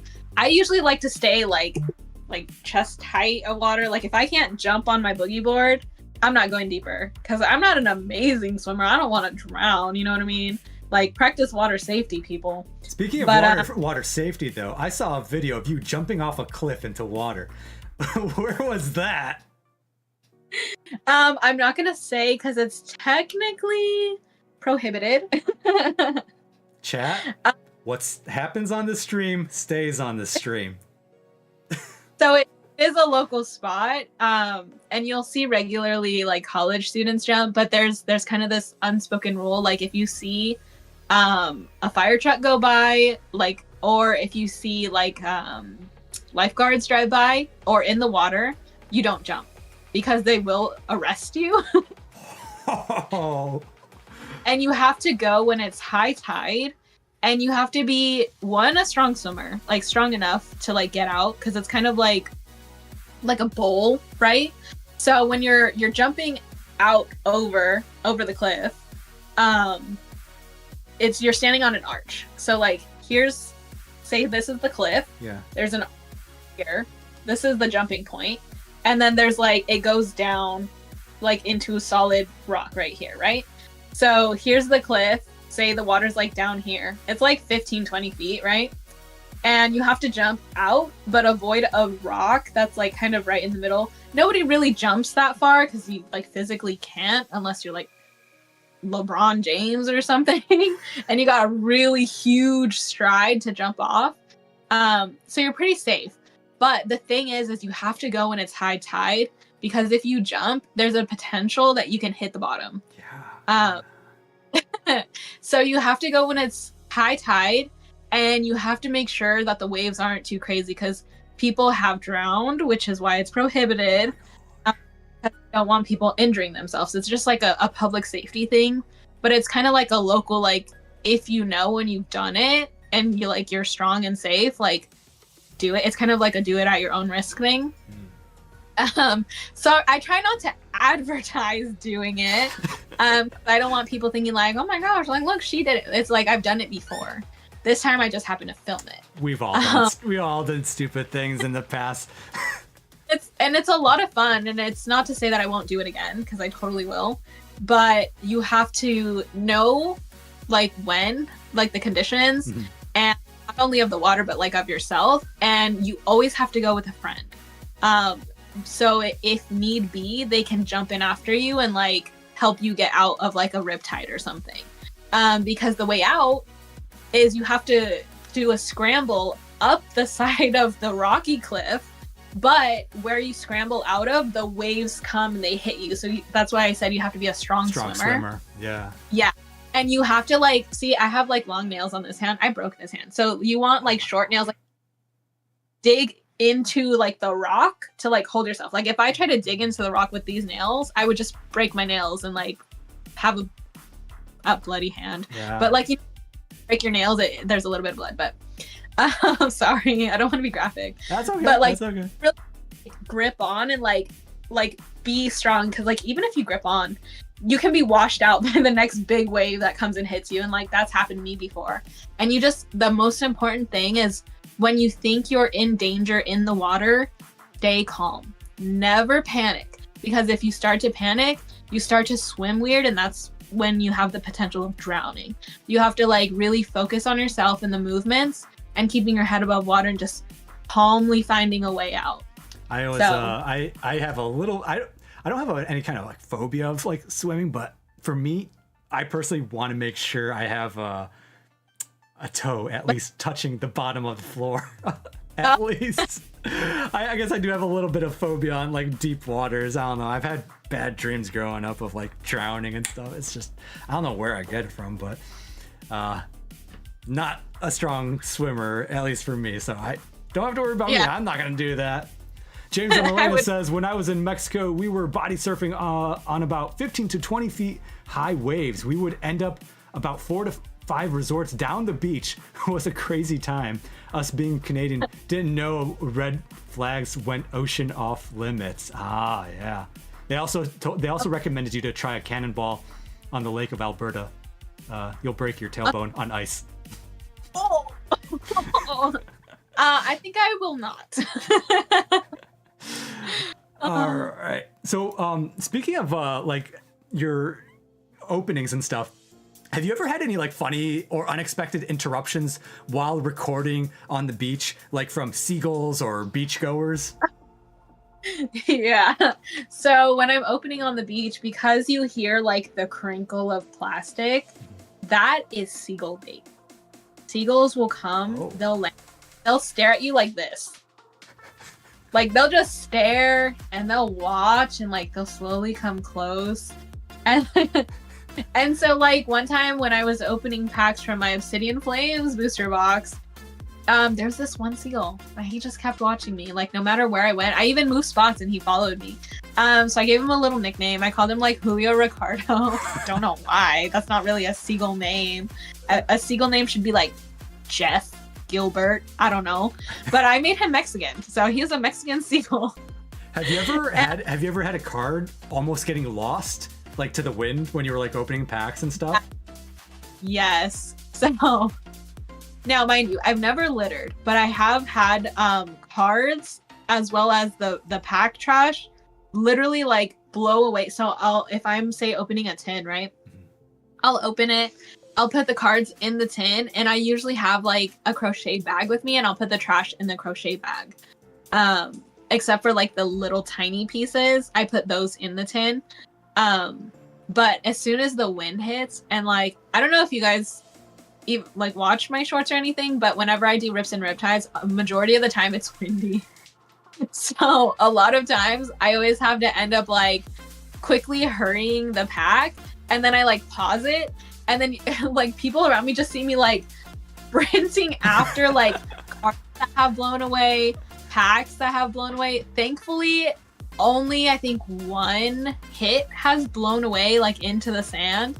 And it wasn't like a big crazy one, but yeah, I have definitely had cards like run away from me down the beach. Hopefully they were nothing like too big, like SIRs or illustrations or anything like that. No, I mean, the one that was at risk, I opened a gold Palkia one time at the beach. Ooh. From not Lost Origin, Crown Zenith. That's a sweet artwork. I think Crown Zenith, those gold cards, those 4 that they created, are probably the best gold cards they ever made, because the entire card art, what other gold card can you think of? The entire card is fully illustrated. I think those are the only ones. Yeah, it's the Tina, the Arceus, the Palkia, and they all create one image. Yes. Yeah. But yeah. Let's go into another member question. What do you find is the biggest step back today in the hobby? Nathan Patterson is asking. Ooh, I think the biggest step back right now is it's hard to say because like the easy answer is like, oh, the market, oh, scalpers, nobody can find product. But I really think it's more the mentality. It's the hyperfixation on we can't find anything to buy for the price we want, so we're gonna complain. And I actually touched on this because when I did the panel at RocketCon, Brad had asked, like, what do you see the future of openings being? And I was like, that's actually a really good question. And I was like, I don't really see openings ever stopping because there's not only the most recent stuff to open, there are other products on the shelves, and there are other languages out there. Mm-hmm. There's other types of things to open. Like, I recently got these really cute, like, Taiwanese, like, chibi looking packs, because I don't think Taiwan has the same strict copyright laws for Pokemon, so they make really cute, like, chibi versions. I've never seen those before. Let me I should have some offhand. Let me Sure. show you. Blue Andress says, that cliff she was talking about sounds scary. I did jump off a cliff once, but the waters didn't have crazy rocks and stuff. It was literally an open basin of deep waters. Man, yeah, you're not going to catch me jumping off a cliff, guys. I'll tell you that. Also have to be careful that there's no undercurrent, because undercurrents can be very scary. So just make sure wherever you're jumping that it's safe. So jumped off of like a small little jump off in the mountains. There's like a river, and it leads to like a big rock, and then at the bottom of the rock is a pool of water. It's shallow enough that you'll be able to touch the bottom, but the jump's not so high that like you'll injure yourself. You'll just kind of like touch it, and like if you scoop yourself, so like if you don't like just try and land like that, if you like scoop down, you're totally fine. So these are the little like Taiwanese chibi cards. So like they're really cute and like unique art. This one just looks like the regular art, but like look at how cute. Wow. So there's other things to open, right? So these are also, like officially licensed Pokemon cards? I'm not sure. I don't read Taiwanese. Sorry for people who are Taiwanese. That's okay. Interesting. But I mean, it's Pokemon, right? If you love Pokemon, if you like Pokemon, you're gonna find other things in the hobby that you're like as well. Aside from just English product, right? You, like you said, you got plushies too. I mean. And like I have seen this one page on Instagram where they have the vintage like Pikachus, and they just take pictures of them like on trains and like on store. Like they'll take their plush around and they'll take cute like little aesthetic Pikachus. Like it's like you're following Pikachu like in its little life. So like there's multiple avenues. You can play the video games. You can learn the TCG. You know what I mean? And that's why I say like it's not really. Yes, the market is the root of the issue, right? But like it's the mentality that people are being like, I'm devastated. I'm gonna quit Pokemon because I can't buy anything. Which you know what, most of us can't unless you're like a huge PokeTuber like Rev or somebody who's like this is their job. Like I can't be affording like scalper prices or market prices for the newest product. Me like either. It's just I didn't even buy a booster box of Journey Together just because I can't bring myself to pay $220 like for the booster box just because I mean I would, don't get me wrong, I would love to get some Journey Together, but they're up to a certain point. I just can't. It's just too much, and so I have to look into other product I would rather get, like Japanese. It's much more affordable for me, and it's still the same kind of cards, and we'll still have fun. We'll just have fun like in a different way. You'll find a way to enjoy Pokemon, because Pokemon is more than the trading card. It's anime. It's like culture. Like Pokemon literally just released like a Salamence tracksuit which unfortunately each piece is $50. So I think I'm gonna have to pass on getting it because it's just that'd be the best. You'd show up like either at card party wearing that, or maybe do a Halloween special where you dress up as Salamence. Right? It would be so good, but it's like, okay, how often am I gonna like wear it in my everyday life? Like, I could wear it at League, you know what I mean? But it's like people are gonna be seeing me a lot in it if I do that. But it's like they have attire, they have the cards, they have plushies, they have the show. Video games. We got a brand new video game coming out, Legends ZA. Yes, okay, I'm not gonna lie. I hate Lumio City. I have a deep, deep hatred, almost as deep as Kling Clang line I was of about Lumio. to say, this is she about to bring up Kling Clang? I hate it. I hate it. And I don't hate a lot of things, but when I hate something, I hate it. I hate it. And Kling Clang, let's just say Silver Tempest did me dirty with the Kling Clangs, and so he became my enemy. But the reason why I hate Lumio City is because it was the first time they kind of changed the format of their video games. So they had a different like perspective when you would like come out of buildings, right? So I would think I'd be looking one direction, and then all of a sudden I'm like facing the wrong way, and I was like lost and confused. Like it's like trying to teach a grandma how to use an iPhone when she's only ever used like the little like 9-button old text ones, right? I'm probably aging myself, but I don't, that was X and Y, right? Lumios was X and Y, right? It's been a while since I played those games, so but I don't remember. They also didn't let you go in buildings. They That's had like true. and I hated that. I was like, I like to go in the buildings. I like to look in their trash cans to see if they left me Pokeballs or potions. That's what's going to happen, though, in this game, I'm afraid. You're going to be portaling up on top of the roofs. I don't like it when they put a pop-up screen instead of letting me actually go inside and interact. It's just a pet peeve that I have. I know it's a mechanic in other games. Like, I don't like it. I like the old games. You're not wrong. You're not wrong. I mean, Game Freak could do a lot better when it comes to their Pokemon games in general.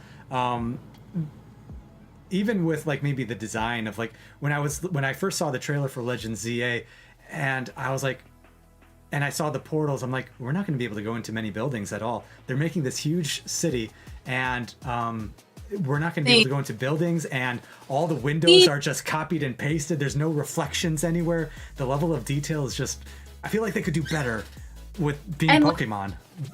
The whole game is you're supposed to be inside Lumio City, so I was like, oh, I'll give it a chance. And then the newest trailer came out, and it was like, oh, we cornered off special wild areas for Pokemon. So I was like, oh, that's neat. Maybe it'll look like a deteriorated or like jungle city, you know what I mean? Like with the plant life taking over, because that's the Pokemon's area, right? It literally just looked like the rest of the city, just with little barricades. I was like, I love Pokemon. I was disappointed. And I know that they're trying to like, they're always trying to rush production to keep people like interested in the video games, because video game development is very hard and it takes a long time. But I just think they're taking corners to like cut the timeline that make me lose interest. Like I want the detail. I'm like, take your time. Like, let me go in the buildings. In Legends Arceus, in that main building, at least they let you go inside of it. In your little tiny hut, they let you go inside of it. Yeah. The other let you go inside, which was a bummer because there was like probably a total of like 20 little huts. And I was like, just let me go inside, please. I loved Legends Arceus. I am looking forward to the gameplay for Legends ZA. I just wish they could take extra care and just take their time in developing the game to make it the best that it can be, because you look at it compared to, say, The Legend of Zelda Breath of the Wild, it's night and day difference, because like they're both are running on the Nintendo Switch, but one looks so much more polished, so much more detail, and doesn't have the frame rate issues. And you look at these Pokemon games, which is from a franchise, the #1 franchise in the world. Hire some more developers, hire some more hands to develop the game. Please. Yeah, Anyway. I think Pokemon can do better, but I understand they're trying to keep the attention in a world where everybody just wants to the next thing, like so quick. And it's hard. I do understand their struggle, but I'm like, please, Game Freak, give us the old ways. Yeah. OMGY Gang says, how much have you spent buying Pokemon cards and opening packs? That's a tough question. That's a kind of a tough question. Even I don't know how much I spent. Yeah, I haven't kept track. And it's probably a good thing. It's probably a good thing. Scared to even take a guess. I try to keep it moderate and reasonable. You know, I don't have a crazy expensive collection. Like what I do have, for me, I'm like, if a card's over like $20, I'm like, do I really need that? I'm like, no, sorry. Like, I'm like more into the $5 cards. That's why when I go to trade nights, I have like the EXs and the cards nobody wants, because those are my doubles. And nice cards, and I'm like, I'm sorry, I came here to just hang out. Like, I'm actually bad at trading. Like, I'm sort of in the same boat. I don't have too much trading fodder, and I would hate to break up my master sets. Yeah, and like, I'm a card hoarder. Like, I'm a collector more than a trader. Like, I know it's a trading card game. Me too. It's only if I have a double, then I'll put it in my trade binder. Same story. Like, even if it's just a regular EX, like, it's in my binder. I have almost like a binder full of EXs. And they're like, why? And I'm like, well, some of them end up becoming playable in certain rotations. And like, also, like, look, it's a cute Hisuian Arcanine. You know what I mean? Like, yeah. I just have them, man. Like, what do you want from me? Let me have my baby cards. Lord Holnix is asking, what are your top 3 animes? And he also says, sadly, I'll be working. I'll try to have an earbud and listen. My girls are excited because Ashley is a girl streamer. What? You are the first female content creator that we're having on the Lightning League. So his 2 little girls, Addie and Aria, are super excited to see you on the live stream. Oh, let me give them some little hearts. There you go. It worked. So do you have any animes that you watch outside of maybe Pokemon? Or maybe you can add Pokemon onto that list, I don't know. Yeah, I do. Well, I do watch Pokemon the anime. I watch it subbed, which is like the subtitles. Mm-hmm. But I love Demon Slayer. That's why I was like, like, set the chat ablaze as Rengoku's line of like, set your heart ablaze. I have not seen Demon Slayer, but I know Cardizard, one of our members, he sometimes posts artwork, fan-made artwork, and he'll put it in our Discord. So I know he's probably a fan. Yeah, so Rengoku's my favorite. And I won't say any spoilers, but yeah. I love Demon Slayer. I think it's a really good storyline, and like the animation and everything is really good. And like whenever, like back when I first started watching it, I got really into like their training, right? So like whenever I was doing my workouts, I was like, okay, like you need to be like Tanjiro, like you need to control your breathing and like just push through the workout. I don't know, it's nerdy, but yeah, I like that one. It's okay, we're all nerds here. I mean, this is a Pokemon channel after all. The first like anime that I got into and I watched through all the way was actually Death Note. I love Death Note. And like I really like Ryuk. And usually I don't like creepy things, but there's something about Ryuk, which is like the Death Note, like demon of death. I like him. I don't know why. Maybe it's just because I see him as a puppy who just like apples. Like he loves apples, and like he's like, here, eat an apple and leave me alone.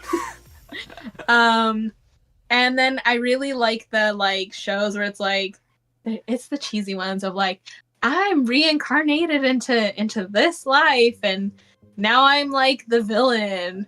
But like they're actually like a good person, so they're like, it's like a villain. She's like, I'm the villain, but like she actually ends up being like the heroine, and the old heroine ends up being the villain. I just think they're cute shows. They're very like. She says that I've been meaning to watch Death Note for a long time. I like it. I really like the mind games Light and L play with each other. I don't really like the girl's name. I can't even remember her name, but the little blonde girl. Yeah, I mean, I haven't seen it. I'm unfamiliar with a lot of these animes. I'm sorry.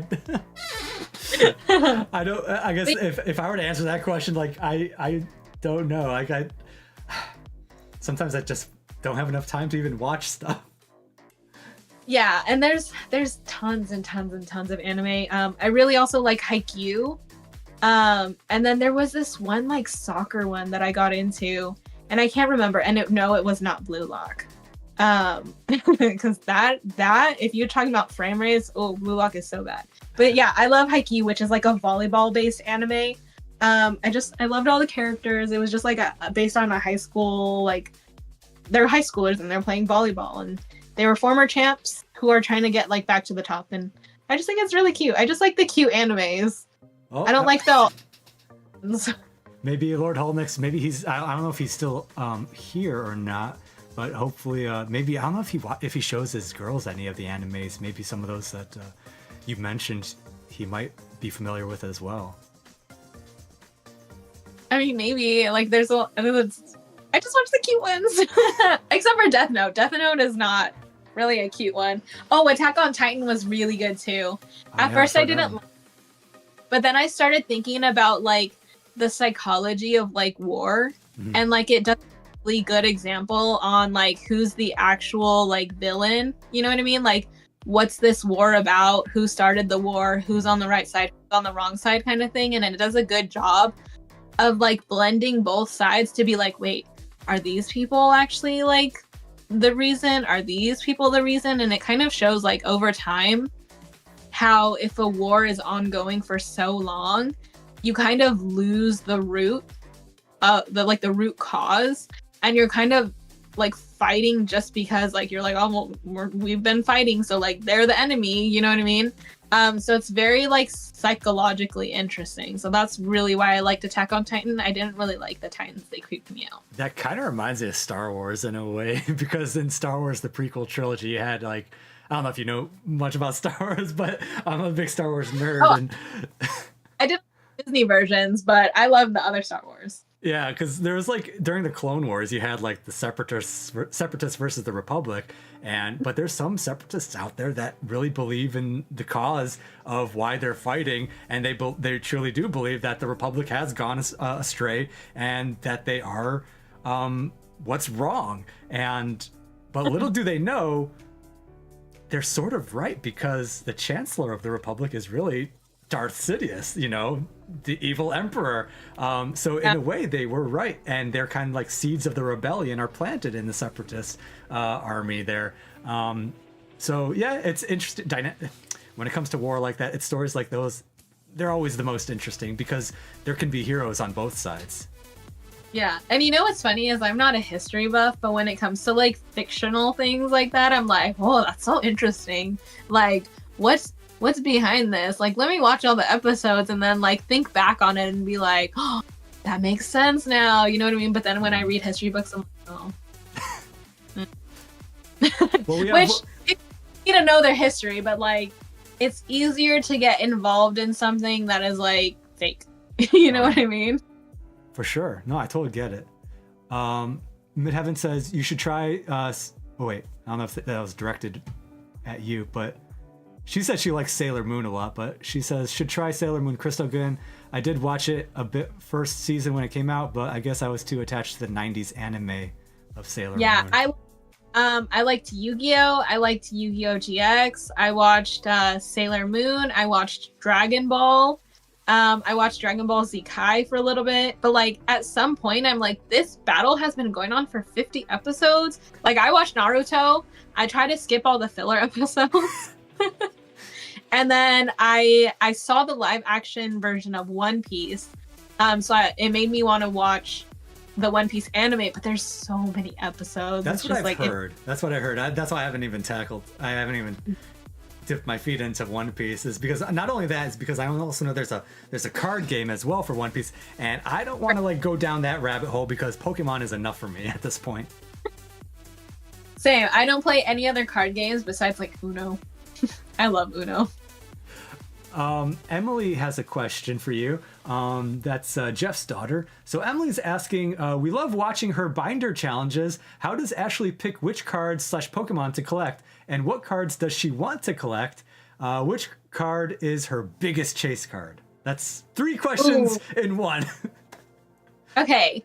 The cards that I choose to collect during the binder challenge varies on the challenge itself. So if you're talking about my last $50 binder challenge that was actually given to us by one of our local card shops, Rips and Hits, he was hosting a trade night and he wanted a bunch of us creators to come to the trade night, and his rules were $50, you have to have 9 cards, and like winner takes all, right? Winner gets to choose whatever they want to do with the other people's cards. I got second place. And actually, I don't know if I can trigger that emoji, that fireworks. How do you do the fireworks? Like clap, clap? Oh, no, it was thumbs up. But I just kind of like did a little like peek around at the vendors to see like what everybody had. And the way I pick out cards in binder challenges is like, okay, well, I have to catch the eye of whoever's voting. So in my mind, I'm like, I shouldn't go off of what I like because nobody likes what I like. It's just a theme with me. But I saw Articunos and I was like, I want to do an Articuno page. Oh, you're speaking Midheaven Moon's language right now. That's her favorite Pokemon is Articuno. Really? It's my favorite bird out of the trio. And I'm not talking Galarian. I'm talking like Articuno. Like, yeah, same story. Yeah, for her, OG Gen 1 Articuno is her favorite Pokemon. Yes, good taste. I love it because of the tails. I used to collect rooster like feathers, like the really long tails, and so Articuno has that really long tail. So like, I was in the Pokemon universe, my job would probably just be like, I'm just gonna go around and collect Articuno tails that fall out and probably like either keep some for me and then like sell the rest so I can just keep doing my little like hunt for more Articuno tails. That would be like my job in the Pokemon universe. That or like a dragon gym leader. But makes sense. Makes sense because Salamence is your favorite Pokemon. Yes. Contrary to popular belief, everybody would think that Dratini is your favorite Pokemon, but really it's Salamence. Yeah, everybody's like, oh my gosh, like here's Dratinis, and I have many Dratinis and I keep them all. I actually have Dratini, Dragonite, Dragonair pages, and then I have Salamence pages like in my binder. So yeah, essentially I find a card that I think like will catch the eye, and I'm like, if it catches my eye, maybe it'll catch other people's eye, right? So I wanted to do an Articuno page. So it started with Articuno. I quickly ran out of budget because, to no one's surprise, Articuno cards are expensive. Yeah. So in 3 cards, I used $40 of my budget. Honestly, one of them was only $10 though. It was the 2 of them were 10. So I got the old full art Articuno, that was 10. I got another one that was 11, that was the art rare. I asked if I could get it for 10. Cause like I don't like to go down too much, and I'm like, I really do think this is like, you know, it's what it should be. Because it's beautiful art. But I was like, hey, I was like, can you do 10? And they were like, for you, yeah. Which I'm so grateful for. And then my other friend who has his own card shop, he had another Articuno, and he was like, it's 25. And he was like, but for you, I'll do 20. And I was so excited. I was like, bet, I'm buying it. I quickly realized I had $10 left. So then at that point, I was like, okay, this is kind of my area of expertise. Cheap cards that are cute. So I ended up picking like a gold Meowscarada. I ended up picking like a more vintage Arcanine. So I kind of went from like a bird page to like a pseudo legendary page. And I also found a Chibi Dratini. So I was like, I have to pick it up. I remember that was a cute card. Good pickup. It was so cute. It was so cute. I have to give it a Pop Pop because he won my giveaway. I don't know if you know Daniel, aka Pop Pop, but is it Poke Pop Pop? I think. I'm pretty sure he's a member in our channel as well. If it's the same Pop Pop, I'm pretty sure it's the same guy. He's part of our community. he does openings with his grandson. Yeah, I think so. Yeah. No, this same guy. But yeah, so I have to send his cards out. My goal is to send it out probably by Saturday. I just have a really busy week, and if I can't get it out this week, I'll get it out next week. So I have to send out 2 giveaways. So he won my Articuno page. So, and then I ended up finding like a cute older Dratini, and like somehow I ended up filling out the page and ended up getting 2nd place. But people were like, I voted for you because I loved the 3 Articunos in the middle. And a key with binder challenges is put your eye-catching stuff right in the middle because that's where people always look. That's a good suggestion.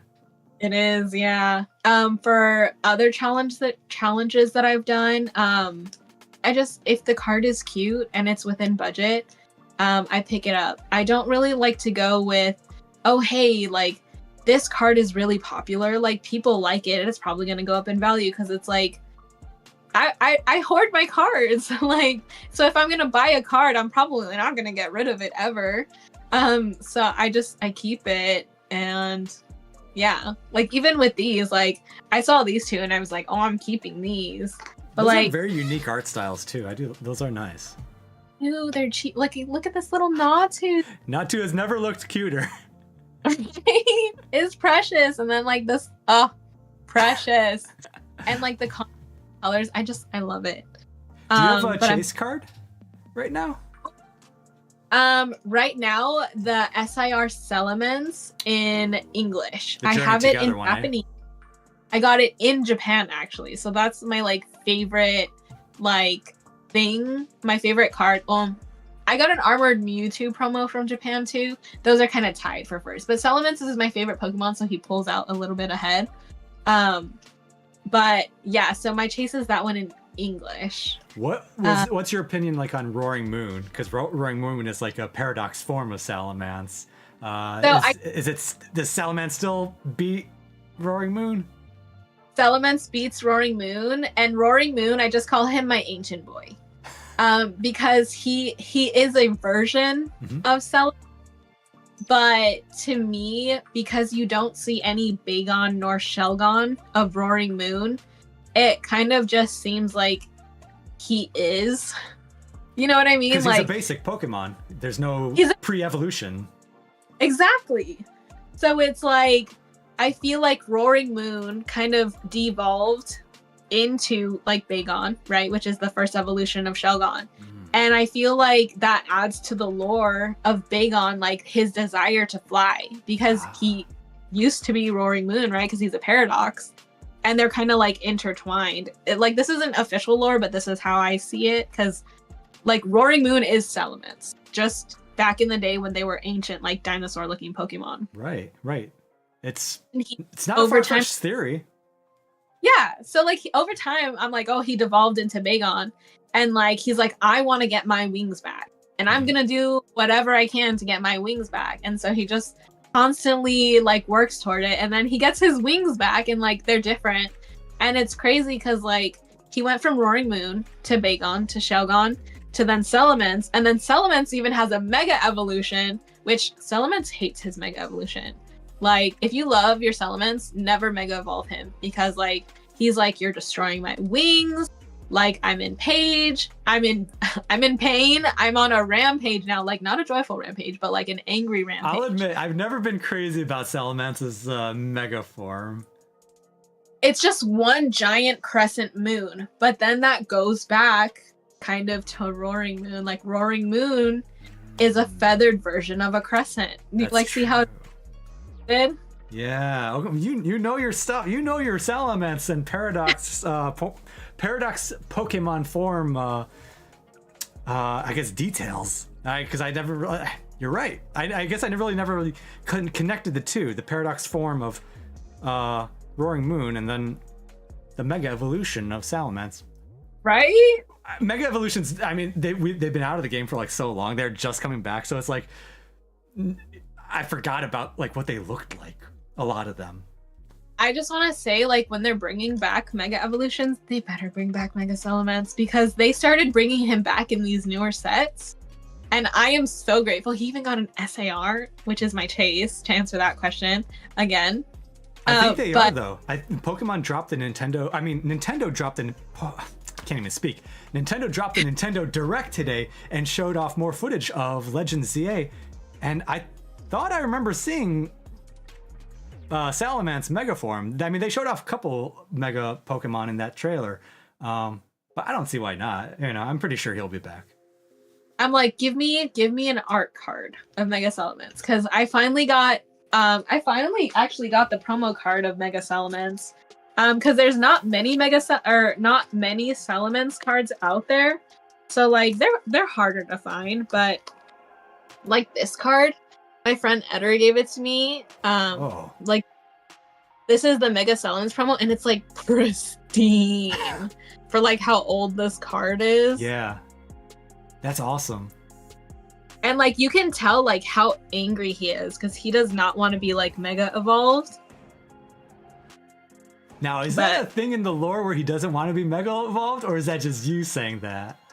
So in the games, you know how they have their Pokédex entries? Yeah. If you actually read the Pokédex entries for each Mega Evolved Pokemon, majority of them will say that your Pokemon is an extreme amount of pain because of the amount of energy that's surging through them and causing the evolution to the Mega Form. I had no idea. Yeah, so Salamence's entry actually says when he's Mega Evolved, he becomes so upset because the energy warps his beautiful wings, because he has two, into one giant wing, and he hates it. He loathes it, so he goes on a rampage and like destroys everything. Wow, so if you're playing Legends ZA, no Mega Evolutions for you. Not Mega Salamence, anyway. I'll send Mega Lucario. I don't know if there's like a bad Mega Evolution, honestly. I like most of them. I make a Mega Meganium. I don't know, people seem to hate Meganium over the other two. Well, they don't hate it. They don't really like Chikorita and like Meganium in them, but I think if done right, Mega Meganium could look probably like the coolest one. Out of the three starters, I would pick Totodile. Tepig is my least favorite. I agree. Totodile is my favorite as well. And then comes Chikorita. Totodile, Chikorita, Tepig. You're on the same page as me.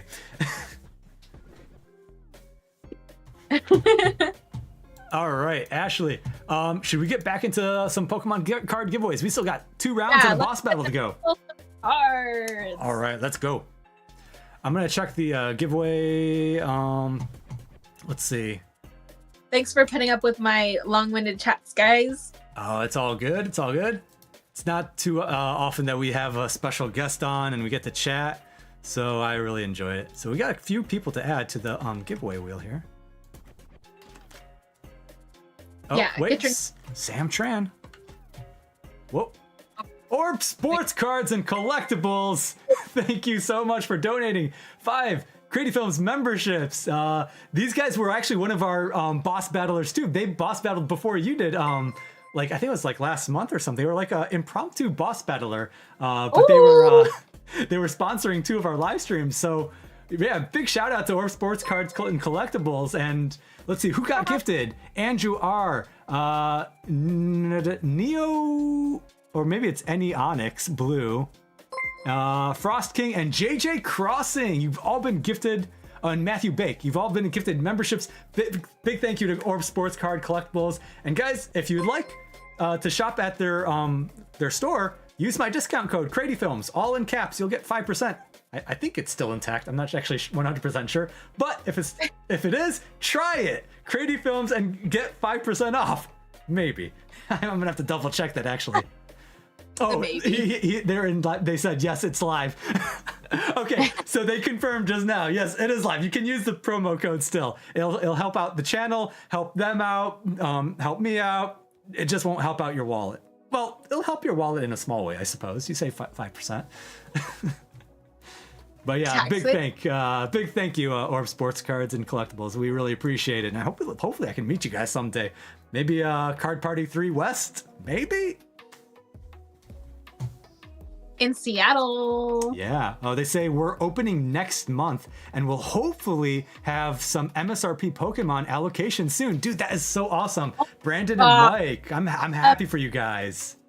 That's big. That's big, guys. Actually, they're just starting their like dream to like create a Pokemon game store right now. Like they're in the process of building it and opening it. So right now they're only online only, but these two guys, they're really committed to you know, servicing the community by making this awesome card shop. Not only servicing Pokemon, but also like sports cards and other trading card games as well, like Magic the Gathering and Yu-Gi-Oh! So if any of you guys are interested in those card games, check them out. They might have what you want. You never know until you look. They said, yes, everyone come to Card Party West in Seattle, only 2.5 hours from us. Ooh. Honestly, I was actually not planning on going to Card Party West, just because 2 card parties in 1 year, I'd be spoiling myself. And but the fact that Orb Sports Cards is over there is reason enough for me to actually want to go to just like to be with them and meet them, just because we hit it off so well and I like the guys a lot. So maybe I will join you guys over there. I don't know. How about you, Ashley? I know you said you were like on the border of like whether you can go to Tampa or not, but are you able to do Card Party West maybe? Oh yeah, West is definitely in the cards for me. It's just Tampa. That's the little bit of an issue, just because of the leave and the finances. Because of I took a big trip to Japan, and it would have been fine if it was just me. But like my mom was like, I want to go, and then I had to pay for her, so it was like expense. It's still, you know, honestly, those are memories made. My sister just took my mom to Louisiana to visit, you know, my aunt and their kids and all that stuff. So, you know what? These are memories that you'll be making, and you know, it's good. Good choice. Good choice. Card will be paid off soon, and you know what? I can't get my hands on any product, so that's helping me in a way. Same story here. Oh, it's a good thing we waited because we got more people to add. Sam Tran and Budster987, you just made it. All right, chat. This wheel has run on empty right now. It is very low on fuel. I need some flames. Flames, fire. Fire it up, chat. This is the only way this wheel will spin. It is so low on fuel right now. The only thing that will spin it is some fire. I need to see all the Charizards. I mean, I know there's a bunch of new members. You guys have access to a bunch of new emojis. I want to see all the Charizards and Gorochus in this live chat right now. Paint this entire live chat orange. Fire it up. Gas me up. Charizard, let's go. Flamethrower. There we go. Wait, that's a peak. I don't have a Charizard, guys. Sorry. Oh, Here. no, Charizard. Flamethrower. Salamence can use flamethrower. I have a baby one and a big one. Awesome. We need to get you a giant size. They need to make a giant. You know how they make those like huge $400, $500 plushies, right? They need to make one. Like the Gardevoir. Exactly. Let's not go there. Anyways, 3, 2, 1, go. They also have a sleepy Garchomp that's like huge. Oh, I never saw that one. Yeah, I saw it in like somebody's post. They're like, this is my like sleeping Garchomp, and it literally looks like he's just like asleep. I'm gonna have to check that out. Big. Congratulations, Roguemon. You are the first. That was a subscriber wheel, so we're gonna spin this wheel one more time. And let's see who the next one. Let me remove the name. No more people to add. Okay, let's shuffle, shuffle, shuffle, shuffle. And we're gonna go in 3, 2, 1. Let's go!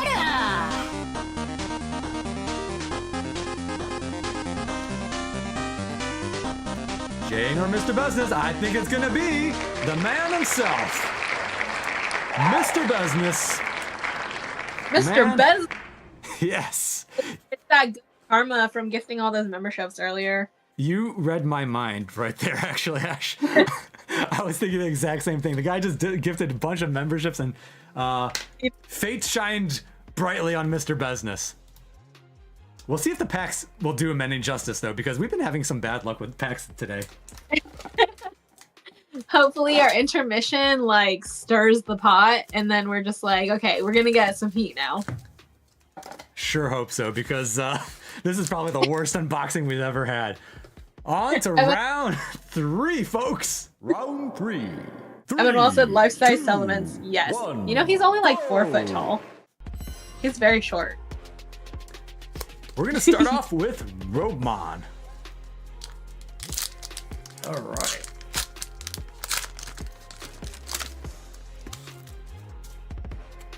Come on. Now we're hoping for at least an EX. We've been having such bad luck with everything. Like, I'm not even hoping for an SIR or a gold card at this point. I just want like EXs. Yeah. Art rare.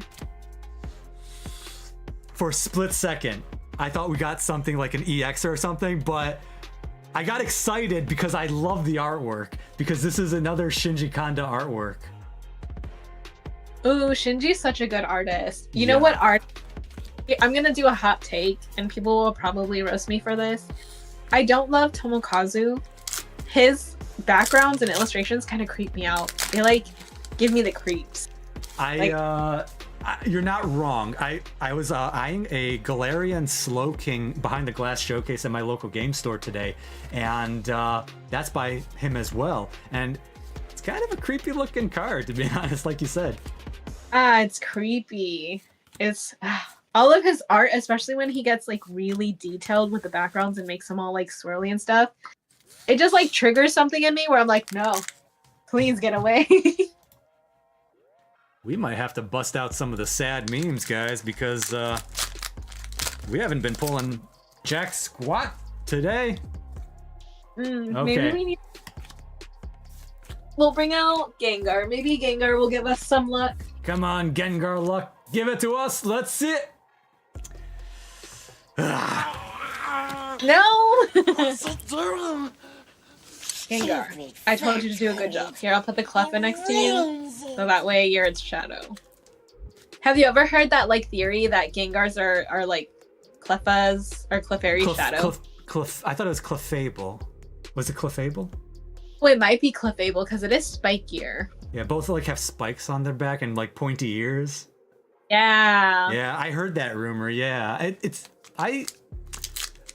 a nice piece of game theory lore that the fans created, but I don't. It kind of reminds me of like Cubone and the skull that he's wearing. Yeah. Yeah, exactly. Yeah, I don't really believe that one. I definitely think it's Marowak's skull. I agree. Yeah. I agree. Wasn't a Marowak and it was just only Cubone, it still wouldn't make sense because there's like Charmander and Charmeleon and then Charizard, so it's like, where would Cubone even fit in? You know what I mean? On top of that, the skull of a Charizard would be a lot more massive than a Cubone can really put on, I would imagine, too. I think it would be narrower and longer. Like Cubone, very small and like sturdy.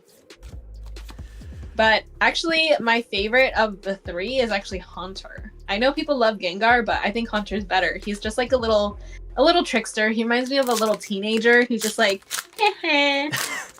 He's ever since that anime episode with him and Ash, pulling Ash's soul out of his body. All right, this is the last pack for Mr. Business and Robot. We got Jack Squat, ladies and gents. This is by far the worst unboxing I have ever had. Oh. You know, I have one simple request, and that is to have sharks with frickin' laser beams attached to their heads. What do we have? Sea bass. I don't know about this thing. This is not possible. Well, it's another round of rock, paper, scissors. Let's go. Mr. Business versus Robemon.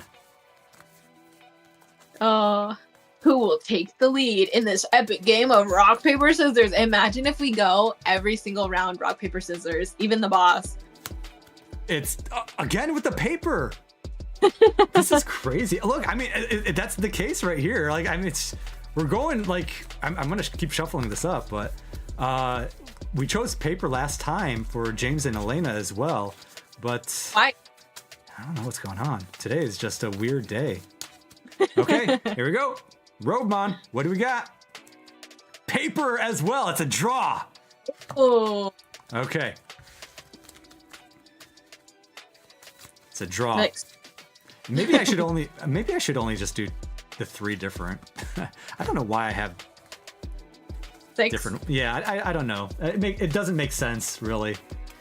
I just wanted to have more cards to shuffle. I guess it just feels weird shuffling 3 cards. Okay. Mr. Business, scissors again. All right, and rock. Roadman, the rock. Okay, we got 1 point. Rock, aka fire, beats grass. So Roadman, you just need 1 more point, and you can beat Mr. Business. And don't forget, each of you do get a 13,000 subscriber giveaway coin.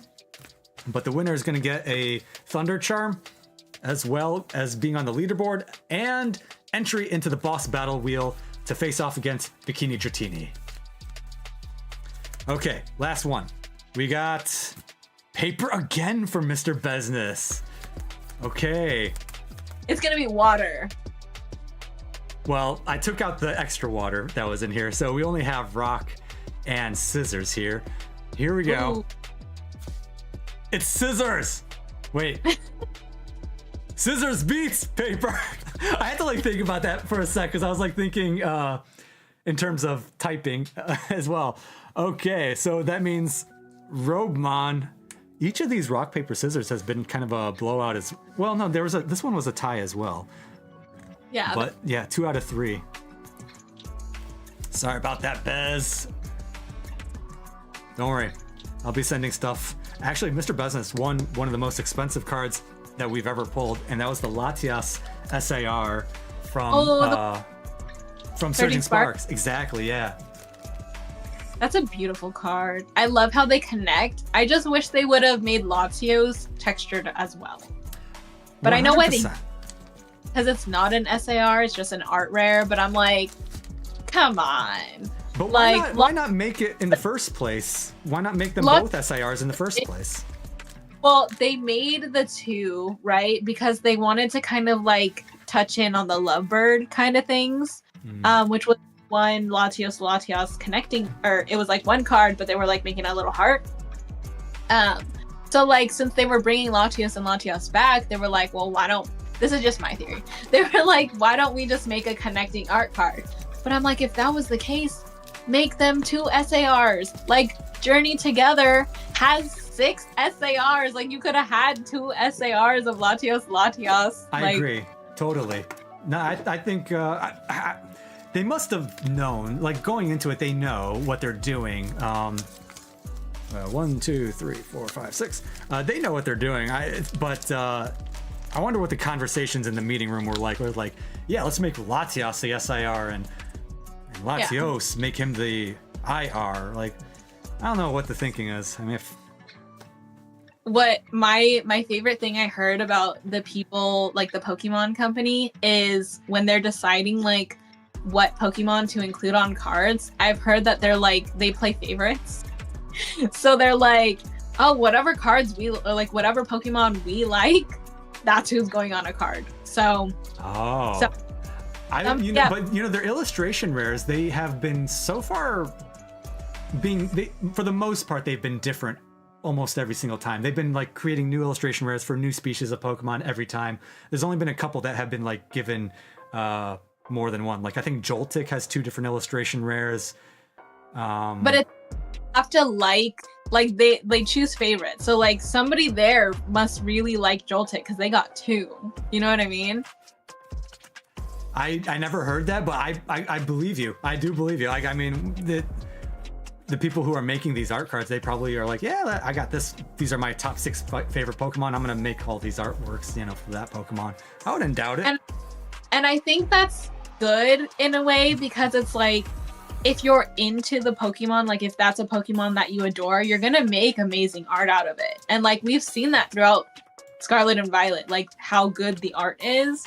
So it would be better if that is truly the case instead of them just saying like, oh, hey, like here's this randomly assigned Pichu, like you're the Pichu guy now. And he's like, I don't even like Pichu. Like, what is Pichu? You know what I mean? But like, say if I had art skills and they were like, hey, you love Salamence, like get to work, I'd be like, oh yeah, I'm gonna make the best Salamence card ever. You know what I mean? You're gonna devote all your time and effort into making that. Rock Sandy's in the house. He's saying, yo, what up, guys? Rock Sandy. Rock, you were actually probably like 90% of my intro video. She's not wrong. I mean, I didn't think about it that way, but you were in there quite a bit now that I'm thinking about it. It's funny because like that was actually the first time that I met Rock, and like I think my favorite person that I hung out at Card Party with was Rock. Like we just had a blast, just like going around and like making jokes, and like he really was like the main person in my Gengar video. And he's right there with you. You have timing, Rock. But yeah, I just had a blast. Like we get along so well. Like I dare to say that we're friends. He probably thinks I just bug him, but I think we have a good time just hanging and chatting. I'm waiting for his response. Like he's probably cooking up something right now. Oh, that's right. crazy. Oh well, he's nice. He's saying, "Oh, thanks, Ash. I had a blast too." Yeah, if I don't go to Tampa, I'm gonna be like, dang, I can't hang out with like Rock and Metri and like all of the East Coast guys who like probably won't be able to like make it to West. So that'll be a bummer. Kids Go Wild asks, what did the packs come from? These came from 2-pack blister packs. They were eraser blister packs, so it was like a package that had like an eraser and a Scarlet and Violet base booster pack and a Paldea Evolved booster pack. So that's where these came from. So last week we did all the Paldea Evolved booster packs from those blisters, and now we're doing the Scarlet Violet base set booster packs from those blisters as well, which is why we're not hitting that much, because it's not a booster box, it's not seeded, and I guess a lot of the good hits came from the Paldea Evolved booster packs from last week, because we pulled at least an SIR and some illustration rares and some EXs. And it's like the other half of the blister pack had jack squat. Absolutely nothing. Nothing. My lucky leftovers are gonna be taking a huge hit today. Huge hit. All right, folks. We're on a member giveaway, so if you don't mind, hit me with some fire or lightning. I know I just struck lightning just now, but whatever. Charizard flamethrower. Let's go.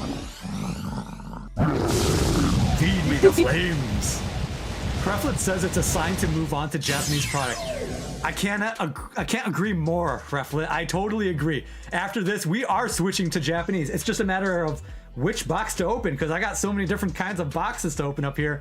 I'm looking forward to it. And we're gonna be guaranteeing hits, man. We're gonna be guaranteeing hits next week. You watch. All right, folks, we're gonna be spinning in 3, 2, 1, let's go!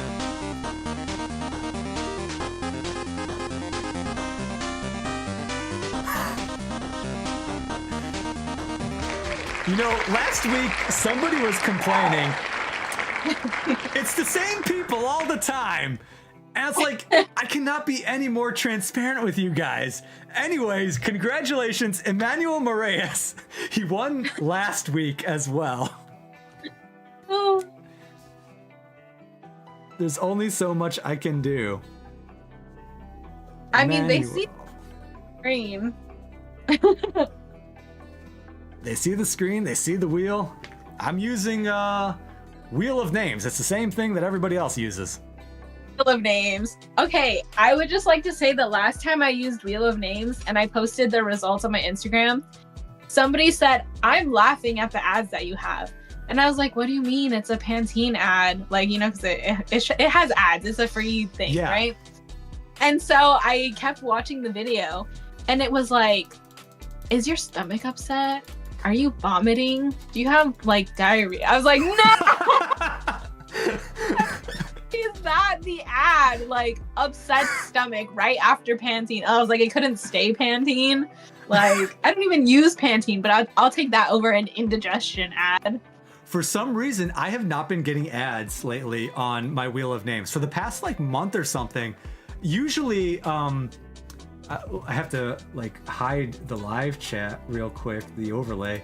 But usually, I was gonna point. Oh, yeah, usually right here is where an ad should be or something like that. Yeah. And for some reason, they're not showing up. I'm not complaining. I like that there's no ads here because that way I don't have to be embarrassed about anything. But yeah, to your point, I am familiar with ads showing up, but for some reason nowadays they don't. Yeah, Anyways, I was like, first ads to get. let's spin this wheel one more time. This is the last member giveaway, and then we're gonna get into the boss battle, which is not Scarlet and Violet based set. Thank God. I think everybody will be happy that we're gonna be moving on. Instead, we're gonna be doing Obsidian Flames and Temporal Forces instead. All right, we're shuffling. We're going in 3, 2, 1, go!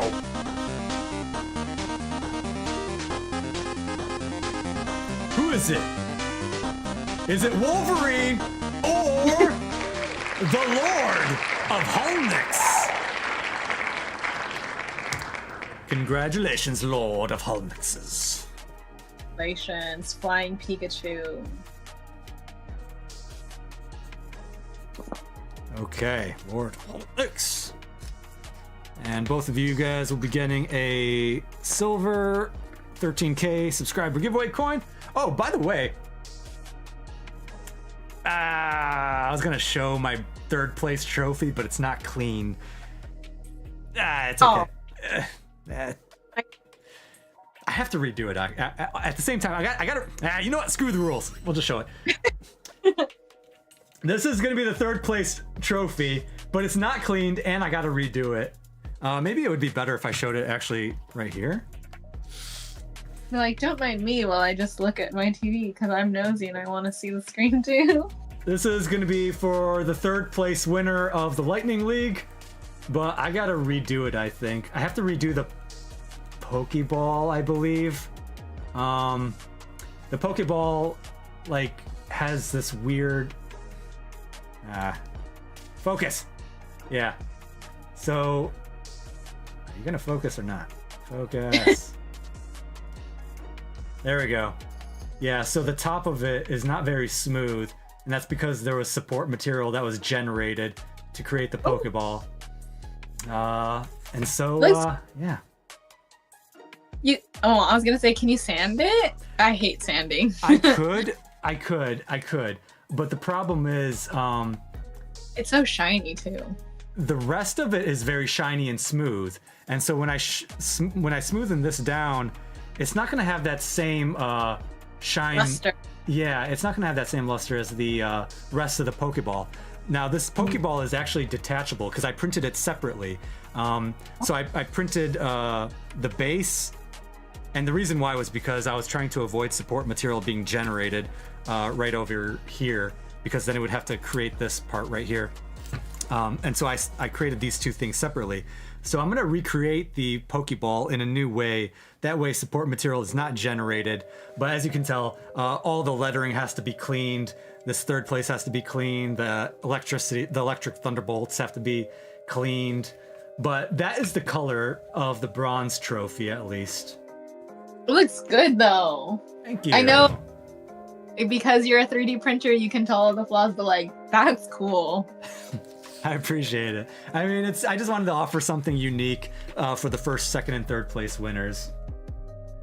Yeah, I whoever wins, just know I'm jealous. Here's second place. Now, second place, I always bring this up. I accidentally nicked it here, so I'm gonna have to talk. Whoever wins second place, I'm gonna talk to them. Do they want me to reprint the whole thing? Which I'll do it. I'll do it since they deserve it. Or I could just like sign it with my initials. I'll turn that into the letter A, and then I'll put a C right here. I'll like sign it right here. But this is gonna be for second place winner. And then first place, I've shown that off already, like a lot of times. That one I can't. Dang. Guys, tell me what you would put in the first place trophy if you were going to win the Lightning League. What card would you have in that display? I would put me and Midheaven Moon.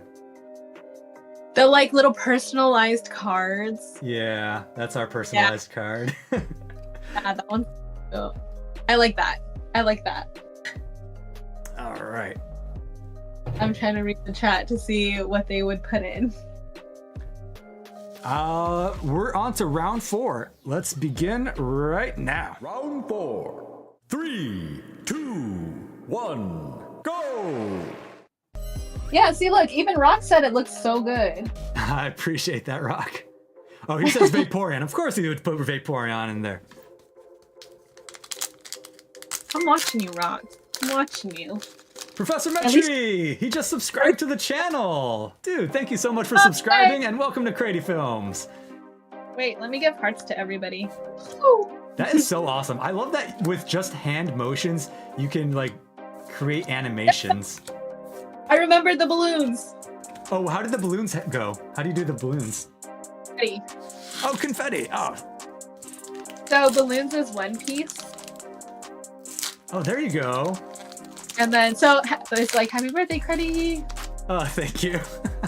Yes, for those who are in late, my birthday is in 2 days, March 29th. I was considering doing a birthday stream, but maybe another day. I don't know. We'll see. And then finally, we pulled our first illustration rare. Ashley, all the emotion stuff, all those animations that you did is helping. Yes, we finally pulled something good. Let's go. Okay, let me watch real quick so I can see. Oh, dang it, I saw the slow poke. I need it. We pulled Riolu. Oh my gosh. The little working out one. Yes. Oh, I love that one. We have to disco this up, ladies and gentlemen. Disco this thing up. We finally got something good today. Like something that is not a holo card. Wow. These blister packs have been so brutal to us. Disco it up. Put all the disco emojis in live chat. We have finally struck something good. That's a really good card too. It's so cute. It is. Good job, Lord Holnix, pulling this. This is gonna be 40 points. Yeah, illustration rares are 40 points on the leaderboard. Rufflet says, the Riolu looks so clueless. It's one of my favorites. He looks like he's been caught guilty using his owner's workout stuff and like just made a mess. And so like he walked in and he was like, I wasn't doing anything. 100%. Professor Metri loves the Blacephalon. That's awesome. Yeah, we try to do some fun animations. You know, we got a green screen. Might as well use it, right? Do some fun stuff. All right, let's sleeve this up. Okay, we have a lot of more booster packs to go, so I'm feeling more energized now after that. Yeah, now that we finally got a hit. Come on, Emmanuel, let's pull you something. Let's keep it rolling. Momentum, momentum. $25 market value now. Wow, I can't believe how much the illustration rares have gone up. I thought it was gonna be like 12. That's how much it probably used to be. That's my lack of knowledge in the market, guys. That's why I go for the baby cards. Like this. You just had a bunch of fireworks behind you. The baby cards. Fireworks.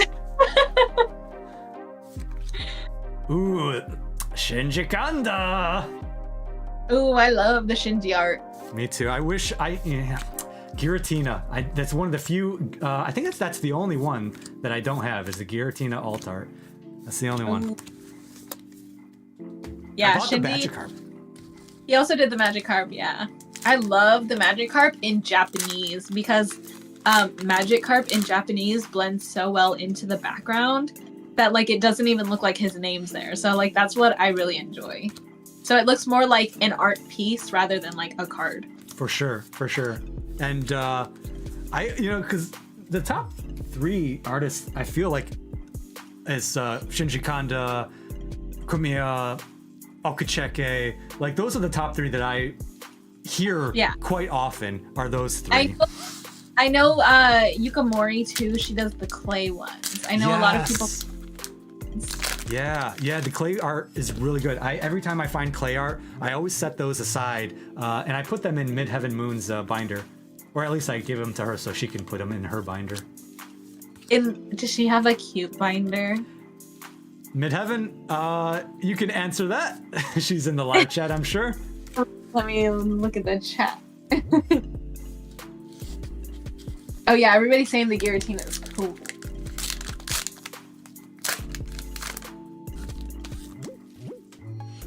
Anytime now, Midheaven. I'll just answer. She does. She has a cutesy bind. She goes for the cute cards. Yeah, I really want like a pink binder, but I also want a blue binder so I can put like make it like a water binder. So like Pokemon all like water cards. I have a water page, but people are always like, "Why is a Mew in there?" And I'm like, "Cause the background is blue." Hey, Mew can transform into any Pokemon it wants, so technically it could be a water type even if it wanted to. He can use any move. Ditto can transform into any Pokemon. Can't Mew learn transform? He can because he can learn any move. Yeah. Big brain. Gotcha. There, now I have a response to all the haters who are like, you shouldn't be on that page because it's not a water Pokemon. It can transform. My friends. They're the only ones who say something and they just like to mess with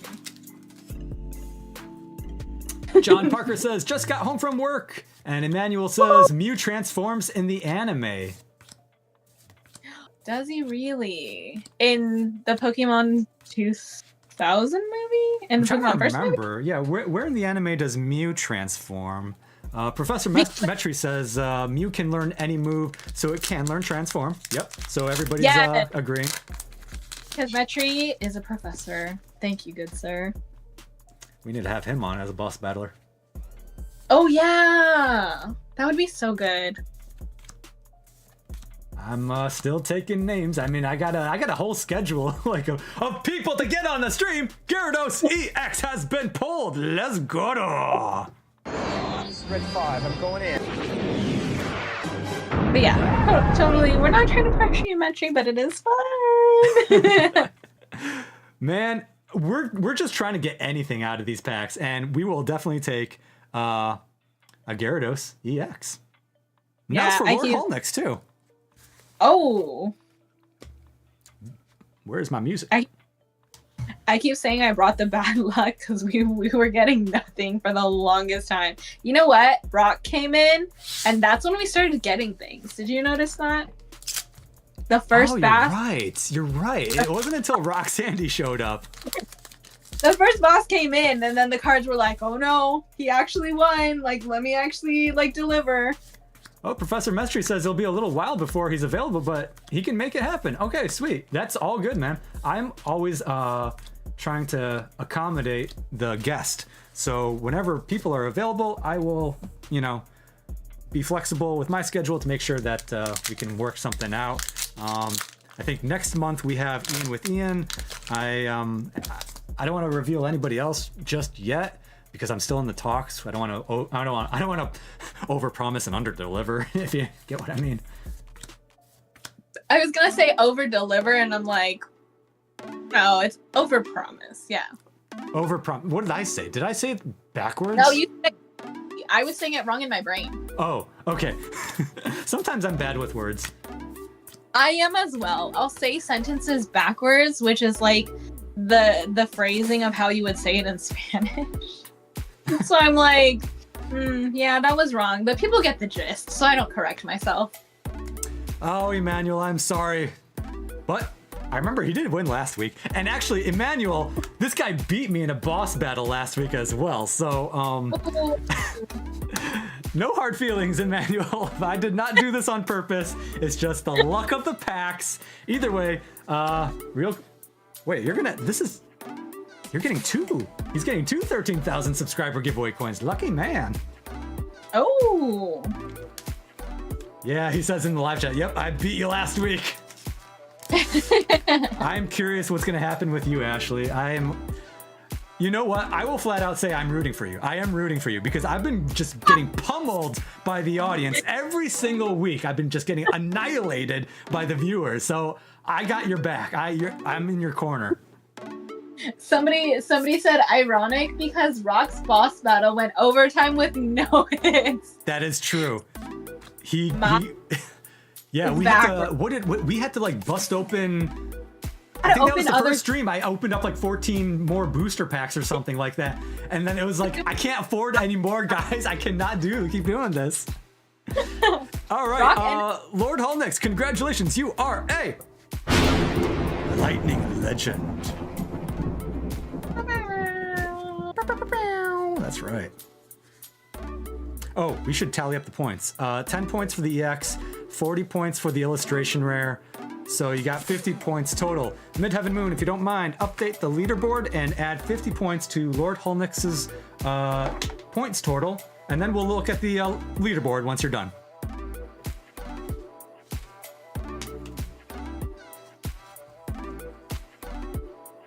All right. I'm gonna get.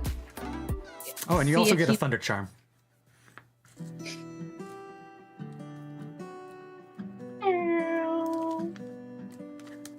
We need more animations, Ash. We need more animations because ever since you started doing those, we've been getting better pulls. We got balloons. Yes. Okay. Heart. I'm gonna have to figure out how to do that on my end. Heart, stars, and clovers. Something and blue moons. Alligator and crusty red shoes. Midheaven Moon would probably say the Lucky Charms jingle. She probably knows that whole thing too. Hearts, stars, and horseshoes. Clovers and blue moons. Blue moons, that's right.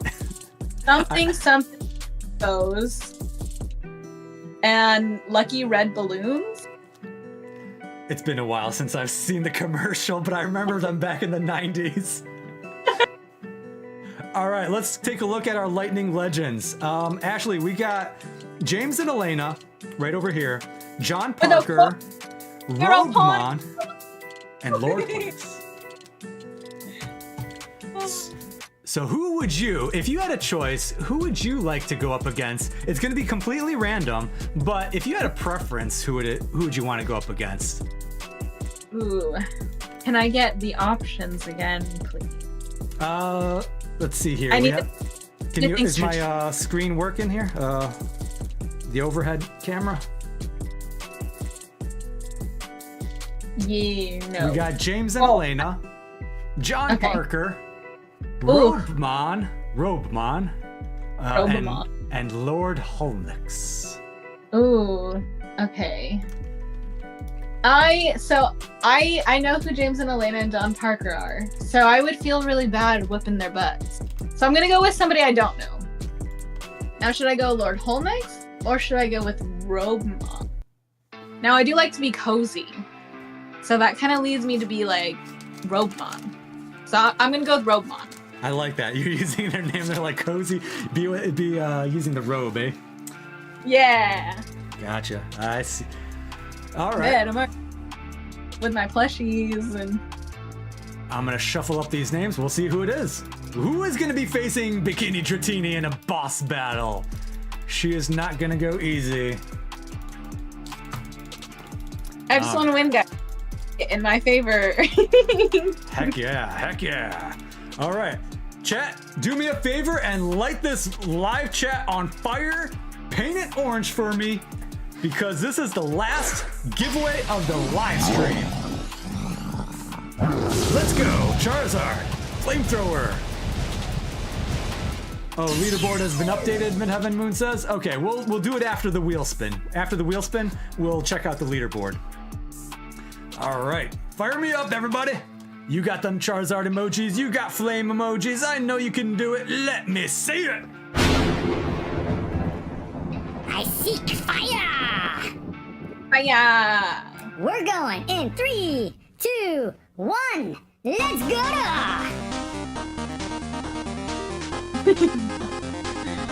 I just love like perspective things, like when you get close to the camera. Looks like Lord Helmix is the winner. Oh! You're going to be facing off against my mod. That's bad luck. I'm gonna have to like work really hard to win this now. Lord Helmix. Better conjure up all the animations. Let me just summon the plushie luck. I'm just gonna put them all around me. Yeah, you better get all the Pokemon by you. All the luck. This is my army that he's gonna have to get past if he wants to win. So we got 3 Obsidian Flames and 3 Temporal Forces. I got these from tins, I believe. I got like some lunchbox tins, and I forgot what tins I got. Either way, these are all from tins. They're not from booster bundles or booster boxes or anything like that, so completely random. Oh yeah, don't forget leaderboard. Thank you, Midheaven. All right, let's just check the leaderboard real quick. Where do we stand? Emmanuel Moraes, you are now in 7th place at 190 points, and your best card was Riolu Illustration Rare. So you're climbing up, my man. You're climbing up. Now, Lord Helmix, I believe Lord Helmix is actually on the leaderboard, but he's below Poke Art Hunt. So if Lord Helmix can defeat you, Ashley, he will get up pretty high. He'll be on the leaderboard in the top 20. Ooh, okay. Do I want to be merciful? He has 2 twin girls and another daughter. He has 3 girl daughters and a lovely wife. You want to disappoint them, or do you want to crush their hearts? As much as I would love to crush their hearts, I'm gonna be merciful. So if I do win, hopefully it's only by like an EX. Okay, all right. Well, I'm going to be rooting for you, personally, Ashley. I'm going to be rooting for you. You might not be rooting for yourself, but I'm going to be rooting for you at least. Oh, I didn't refresh it, Midheaven says?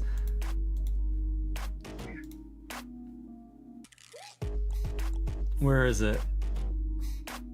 Emmanuel Moraes is now in 7th place. What did I say before? 9th place? Is that what I said? So I guess, yeah, I didn't refresh it. Because, yeah, I need to have 4 monitors. 3 monitors is not enough. Oh, and now you disappeared. 1 second, I'll get you back up in here. Okay, there you go.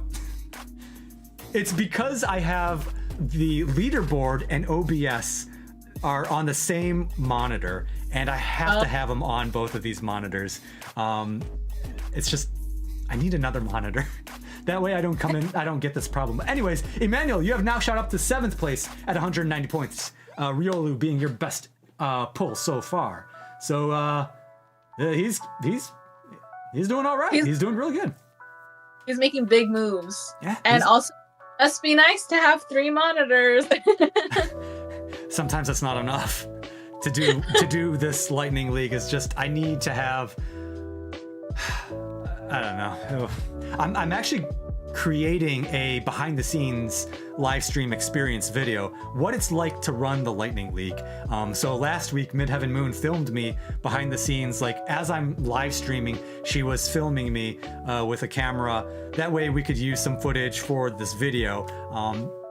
I still have work to do to create this video, but it's like, what does it take for me to do this? And hopefully it'll give some insight into why I have to have 3 monitors. I love behind the scenes stuff. That's why, like, I'm never ashamed of telling people of like, oh yeah, I'm looking at myself and a logo. I can't read the chat, so that's why I told the chat, like, if you see me looking off to the side, it's so I can see you guys because I have you on my TV. And it also has the additional bonus of giving you watch hours. Oh, chat was just pointing me to Lord Helmix. Lord Helmix shot up to rank 13 with 110 points. Oh, you know what? I'm not gonna be merciful anymore, though. She has changed her mind, ladies and gents. You are now in the top 20. Mercy does not exist in this arena. Mercy does not exist in this dojo, does it? Fear does not exist in this dojo. You must bring your... Pain does not exist in this dojo. Yeah, thank you, chat, for pointing that to me. Just a million things going on in my head. Yeah, I was, yeah, Emmanuel and Lord Holnix are doing pretty well.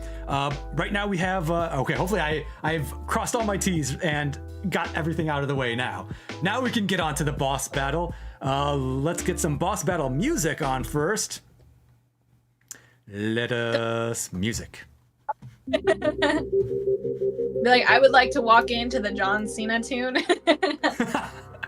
You know, I've been meaning, actually, another thing I might do for next month is change up the boss battle music, actually. Just to do something different. There's a lot of good epic Pokemon card or Pokemon music out there that we could use. Yeah, there are. There's a lot of Pokemon music. All right, well, let's do the countdown. Get ready to spark the storm. Boss battle, begin. All right, Ash, you ready? I'm ready. I have my art plushies, and Mercy has left the room. Good, because I'm shuffling these packs right now. Shuffle, shuffle, shuffle. We don't know which packs anybody is getting. It's a mix of Temporal Forces and Obsidian Flames. Here we go. 3 packs for Lord Holnix and 3 packs for you. We're gonna allow the, let's do ladies first. Bikini Dratini will be up first with Obsidian Flames. Oh, my enemy. If I end up with 3 Obsidian, I'm just gonna say your bad boss luck rubbed off on me. You don't. You have 2 Temporal Forces and 1 Obsidian Flames. You got a Dratini! I'm gonna put that in the back over there for you. Got my mascot. Hooray! Wow, That's a good Umbreon. Umbreon as well. Blossom reverse. And behind it, can we get a reverse? Oh, she did it! She did it! She got a Houndour illustration rare! Obsidian Flames is treating you better now. It's because it knows Mercy left the room. Okay, Toxtricity behind that. Okay, that's 40 points for Bikini Dratini. I think those are my first points ever. Well, especially here. You're the first time you're on this show. Sorry, I keep doing the John Cena theme song. Emmanuel Moraes says, I won 2 regular battles and then beat CrediFilms once, says Emmanuel. He's rubbing it. I love the little puppy card. It matches all my cute plushies because it's a baby. Okay, we're on to Lord Holnix. Okay, let's see. He's opening up Obsidian Flames right now. Dragonair, your Dratini just evolved into a Dragonair. Oh no! Grievar, Heatmore, and Scizor. All right, back to Bikini Dratini. Okay, let's keep the roll. So far, Rock Sandy won. Lord, who was it? I was about to say Lord Holnix. I meant Gonzo, not Lord Gonzo. Don't inflate his ego. This was Gonzo. That was Gonzo. Yep, he was. He lost after a lot of smack talk. That's for sure. Any reverse behind here, Ashley? Let's see. In 3, 2, 1. A Relicanth reverse. Followed up by a Scizor EX, though. 10 points. You're doing well. You're doing well. Let's go. I'm gonna put the little Bikini Dratini over here by Lord Holnix, and maybe I'll send that over to him as well. Okay, Lord Holnix, you got 2 more packs. You got 1 Temporal Forces and 1 Obsidian Flames. She has 50 points right now. You would need to pull an SIR or a gold card in order to beat that in 1 hit. Cute Pikachu, though. I have a feeling him and his girls might like that Pikachu, so I'm gonna give that to him as well. Meryl, Iron Treads, Buddy Buddy Poffin. Is there a reverse here? Of course there's a reverse. I meant, is there an illustration rare behind this? 3, 2, 1. Nah, it's just a Pidove. Ooh. And a Relicanth. Never been so grateful to see a little Pidove.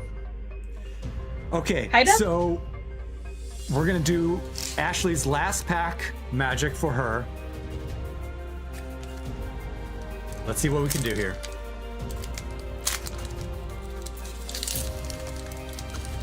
Can I go 3 for 3? Okay. Oh shoot, I forgot to offer the trade. Ah, that's right. I saw it in the live chat real quick. Okay, real quick, I did not go through the pack yet. Lord Holnix, you are in the live chat. Do you... I know I already opened this pack right here, but I didn't go through it. I didn't see any edges or anything just yet. Do you want to keep the packs the way they are, or do you want to swap them? This is a pack of Temporal Forces that she's about to open up. Would you like to swap and take her Temporal Forces booster pack, or would you like to keep the Obsidian Flames booster pack? Thank you, Hreflet, for reminding me that. Yes, I always offer the viewer a chance to swap the packs. He says to keep it as is. I don't think anybody, I don't remember if anybody has ever swapped the packs before. If they have, it's been very rare that they usually like to maintain it the way it is. Okay. He's confident. I like it. Last pack for her. The trade on the last pack is such a nice idea. Yeah, he says. Oh, I like that you, ooh, that's a cute Latias. Wow. Great Tusk. Sometimes we don't appreciate the commons that much, but that actually really is a nice looking one. Looks like it's kind of reminds me of this special illustration rare from Surging Sparks. Same sunset and color. Okay, Ashley, can we get you another illustration rare out of here? We shall see in 3, 2, 1.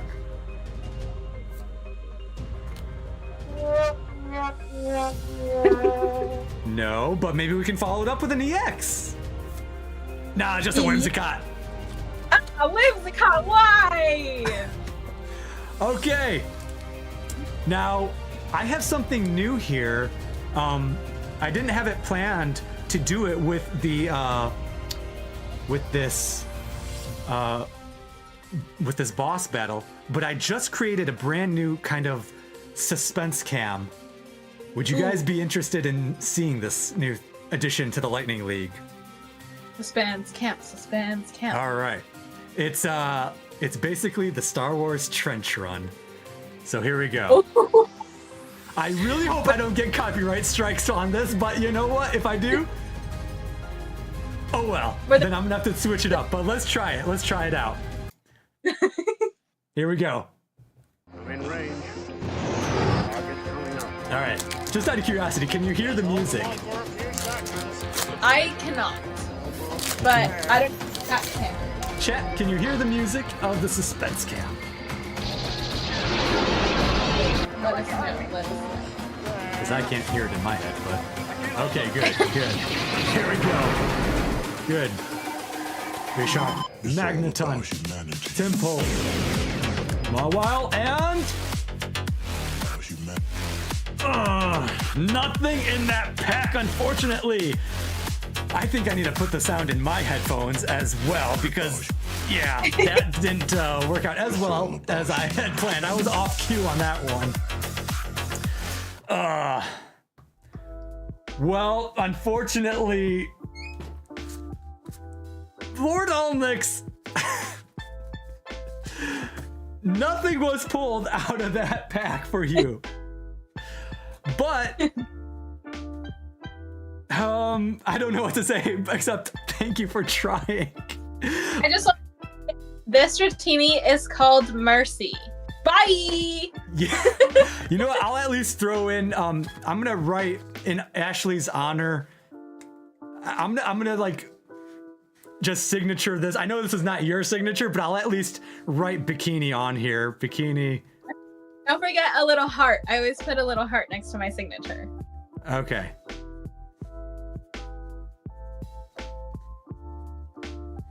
Okay. I'll at least send that as like a little memento for the loss.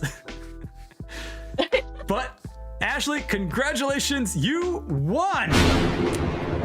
And you have stopped another boss breaker from happening. You went down. I'm sorry. I told you, Mercy. Let me, where's your team bag here? Where's the Lord of Holnix's? There he is. My team is celebrating. Well, he does go home. He does go home with that Riolu illustration rare. Remember, he pulled a Riolu illustration rare and a Gyarados EX. So he did pull, you know, at least something really awesome. Yeah, I'll say after we started throwing in these like live thingies, the luck turned around. And Rock Sandy. Rock. I'm gonna message Rock after this and I'm gonna be like, bro, you need to show up sooner when I'm on because my luck is trash. Hey, you got something now to brag against Gonzo now. So he actually texted me like 5 minutes ago and he was like, how's the live stream? I was like, I can't text you right now. We're still live. So unfortunately, me and Gonzo are kind of in the loser club right now with I have more losses than wins, so I'll count myself as part of the loser club. But you are amongst the winners, Rock Sandy, Bikini Dratini, and Orb Sports Cards and Collectibles, all with 1 win each. Heck yeah. And you know what? I probably won after Rock came in because you put him in my intro. You gave me his luck. I really appreciate that. Well, you know what?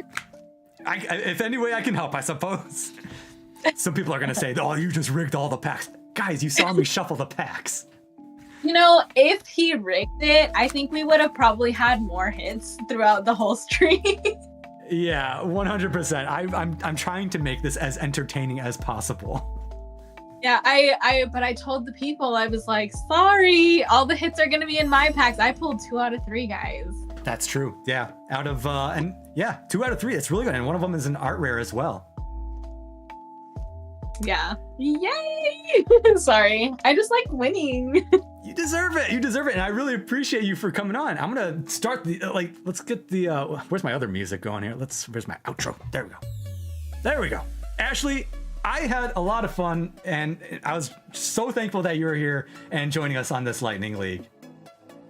I had a blast, and honestly, like, if any other creators are like on the edge of thinking about like, should I do it? Like, do it. It's so much fun. We're just hanging out and we're chatting. I would recommend having like another monitor or phone so you can read the live chat, because I wish I would have interacted with chat more. Well, that's because you're live streaming on your phone, though. So I mean, we'll give you a pass there.